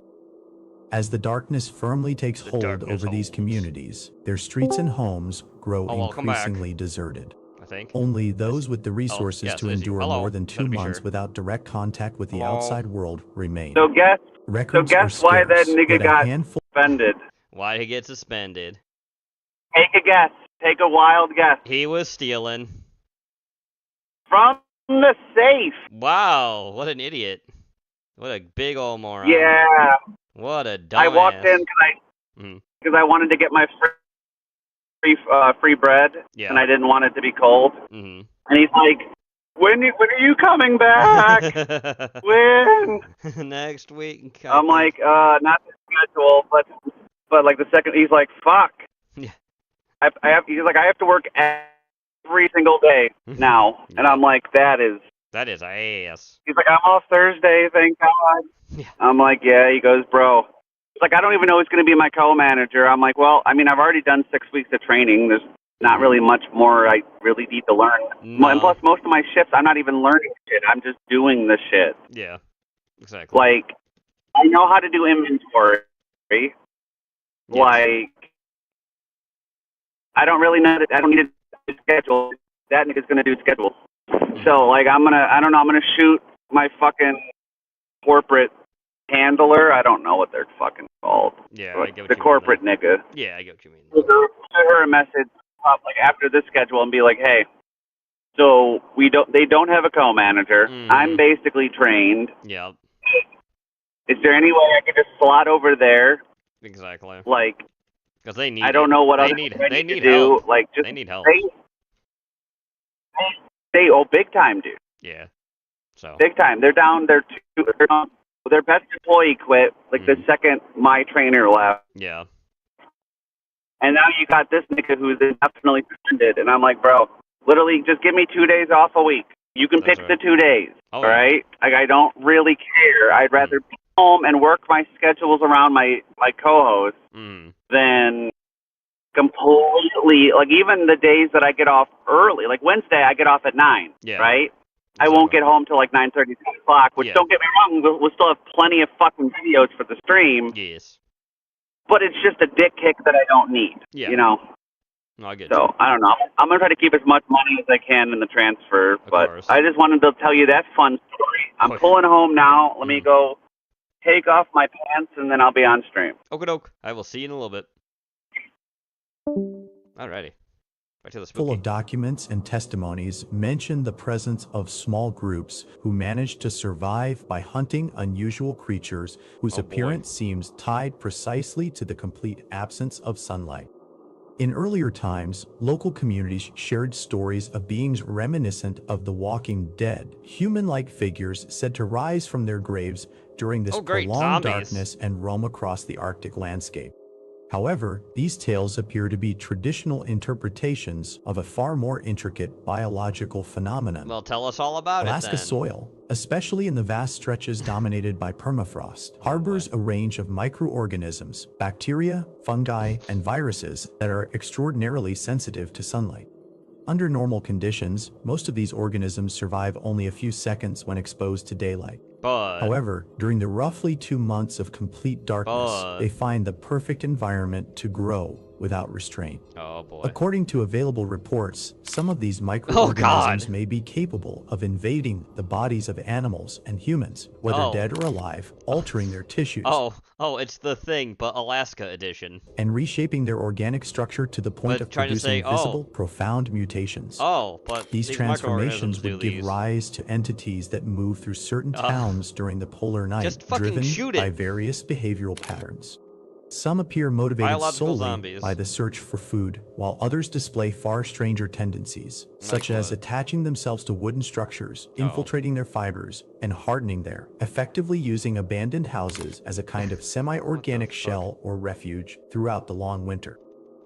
Within this context, communities that remain in the region through the extended periods of winter darkness have developed their own forms of organization to confront the creatures they believe inhabit the area. Can you eat them? These are groups of neighbors operating outside any formal structure of the government of the United States, coordinating self-managed nightly outings aimed at tracking and eliminating these beings. The existence of these local militias is not new. Their activity was especially intense during the 1980s and 1990s, when the region still retained a strongly rural character and access to essential services, such as electricity, was limited or even exceptional. In that era, these community operations were often described as outright confrontations, which eventually became part of Alaska's growing mythological tradition. Yet, the surviving records show that many of these episodes were documented with surprising detail, despite the strict limitations local residents placed on the presence of outside observers. Oh boy. For locals, the participation of outsiders was acceptable only if they were prepared to carry weapons and use them when necessary. Otherwise, their presence was considered a threat to the group's safety. Oh boy. Within this framework, the community organization based in Barrow has drafted, at least for its internal use, a statement of principles declaring that its primary mission to safeguard the United States is to keep these creatures under control and prevent any chance of their spreading to other regions of the continent. Part of their concern stems from the notion that these organisms might undergo some form of adaptation that would make them less vulnerable to sunlight. The continent, you In mean their view, Canada? such a process could occur through the infection of local wildlife or even through the deterioration building materials, especially wood. They claim that tree bark offers an especially favorable refuge for the survival and reproduction of these microorganisms, potentially allowing sunlight-resistant variants to emerge. Because of these concerns, and in response to the community's warnings, a local regulation was enacted in 2004 restricting the use of wood as a construction material, allowing it only as firewood for home heating. Okay. While this measure may seem unusual from an outside perspective, residents consider it a key component of their containment strategy. In the same way, these policies have pushed the local community to adopt an increasingly hostile stance toward tourists who, especially during the summer season, are drawn to the area in hopes of finding traces of the alleged creatures mentioned in various accounts. Over time, the residents have consistently expressed their opposition to these incursions, arguing that such visits not only constitute an unnecessary intrusion into their daily lives, but also pose a genuine risk to the stability of the ecosystem. Oh boy. From their perspective, the lack of preparation and the careless behavior of certain visitors can lead to actions that, though not malicious, end up facilitating the unintentional removal of microorganisms present beneath the ground. Local residents have noted that these bacteria, found in a dormant state 1 to 2 meters below the surface, could be unearthed with relative ease through shallow digging or even by hobbyists moving soil while searching for evidence for their own personal research. Okay. Since these microorganisms can survive for long periods under extreme environmental conditions, residents fear that bits of contaminated soil could be carried out of the area without visitors ever realizing it. For the community, this scenario not only threatens the integrity of the region, but also raises the possibility that such samples could end up in the hands of third parties interested in using them for purposes unrelated to legitimate scientific research. Like what? It is precisely this last concern that has fueled one of the most serious accusations made by local organizations, directed in particular at the Ethan Harrell Foundation, an Israeli institution they blame for having sent, in 2001, a group of undercover agents to carry out unauthorized extractions in abandoned former mining sites. I remember.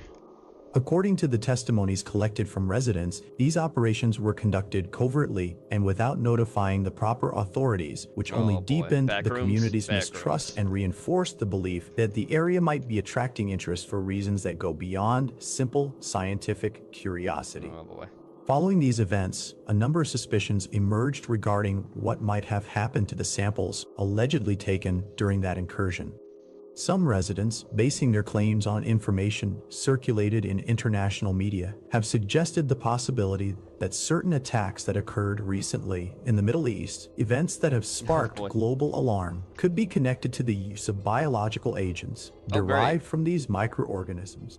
Although this hypothesis has not been officially confirmed, its presence in the community's collective imagination has further strengthened local resistance to any outside attempt to access their territory without direct supervision or proper institutional backing.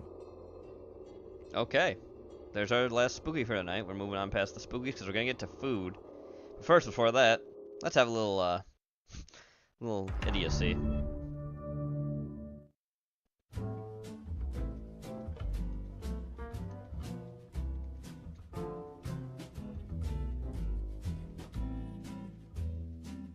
Yep. How do you respond to these allegations from your colleagues, fellow Stuff veterans, that's never that what happened, you have put out there is weakening and corrosive to the military? Well, these unfortunately are some of Trump's core supporters that are rallying behind the president. And they know better.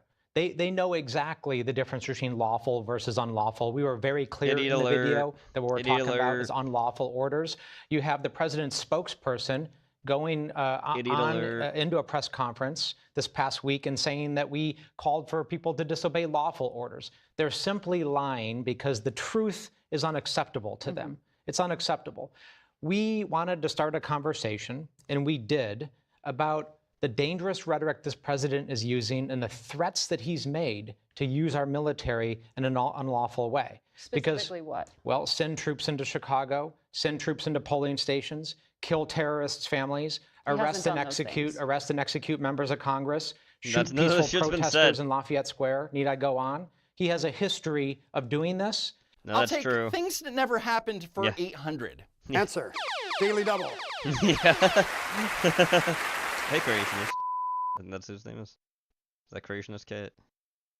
Here is the star of the show. Oh, hi, Cowboy Ken Rollins, who Porky sent in to watch. Thanksgiving turkey, and it's so famous it's got its own star on the Hollywood Walk of Fame.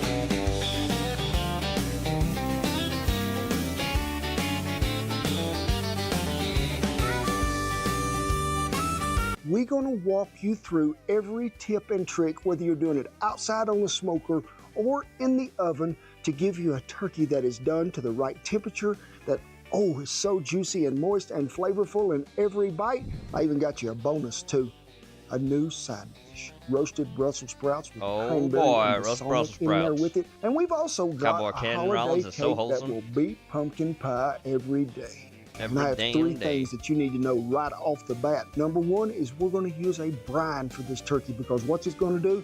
It's going to enhance the tenderness, but also add a little bit of flavor.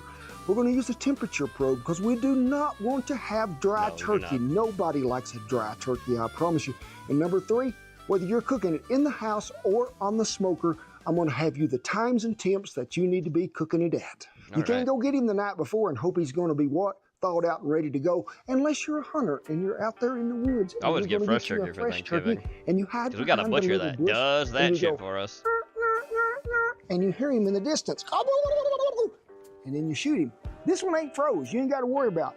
But there's so many frozen turkeys out there is. Get him 4 to 5 days ahead of time. Put him in the refrigerator to thaw. Now, the night before, when you get ready to brine him the next morning, make sure you may have to take him out, set him on the counter a little while. How do you figure out serving size? Pound of turkey for adults, half a pound for kids. But remember, you got all them side dishes and the dessert to go with it. So you might lean a little bit less back than about half a pound. So the first thing we have to do is talk about this brine. When you get the peppercorns in there, and you get the sage, and you get the rosemary, you got to get all that to a boil first. We got our turkey out of the package, and you can see that if we look in here, there is some neck bone, and let's see if there's anything else in there. We can go ahead and cut this oil sack off and everything else because we don't need it. It would make good pup groceries. Nope. But just look down in there. Though. Make sure there ain't that sack of giblets and gravy and liver and all that stuff. You might even have to pull this neck skin up because sometimes it's hid right there. See it? It is a surprise. Now, I don't make my gravy with this stuff right here. But if you're fond of liver, gizzards, stuff like that that you want to use for this turkey to cook it down and make that gravy, don't throw that away. Well, this was the brine that we boiled and let it cool off. Let it set in the sink a little while. Then I put a little ice in it to even let it cool some more. There is already ice in the ice chest. He's going to be so happy. Jump on in there. He'll be so happy. He's jumping in. Make sure he is submerged. Make sure you keep enough ice in there to keep that good and cold because he's sitting in there 24 hours. That's right. I'll see y'all in the morning. Okay. We will see him in the morning. Get the smoker going. Look at the sauce. Apple. I'm not sure what that actually is. We're gonna find out though. Hope y'all slept well, cause me and the turkey, we did a turkey trot early this morning. Got him out of that ice water and just set him on this sheet pan. If there's any moisture come out of there with him that you've had him really dry, I mixed me up some herb butter. In the herb butter, what was it? A little bit of thyme, a little bit of fresh sage. They didn't have any fresh rosemary down here, so I mixed dry, some coarse ground black pepper, some mesquite seasoning, and some garlic cloves. Blended it all well together. Then for the stuffing that we're going to do inside here, which if it hadn't been for Cotton Eye Joe, because a lot of times when you put your stuffing or your dressing in there to cook, where did you come from? Where did you go? Where did you come from? Cotton Eye Pork. At cooking time. He don't even know. So we mixed up. Let's be honest, he apple, don't even know. Quartered, lemon. Oh shit! Onion, it's cowboy cooking time. That's right. Porky sent this in too. It's Cowboy Ken Rollins, the most wholesome cowboy cook on YouTube. He's making that's not, I mean, that's not exactly true. The most wholesome cowboy cook on YouTube is Tom Porkins, MD. We are going to handcuff the turkey. He is. Dude, he's a... Dude, do you not know about his, like, hidden channel? This way, yeah, Feet Finder 5000. I know about that one. natural cradle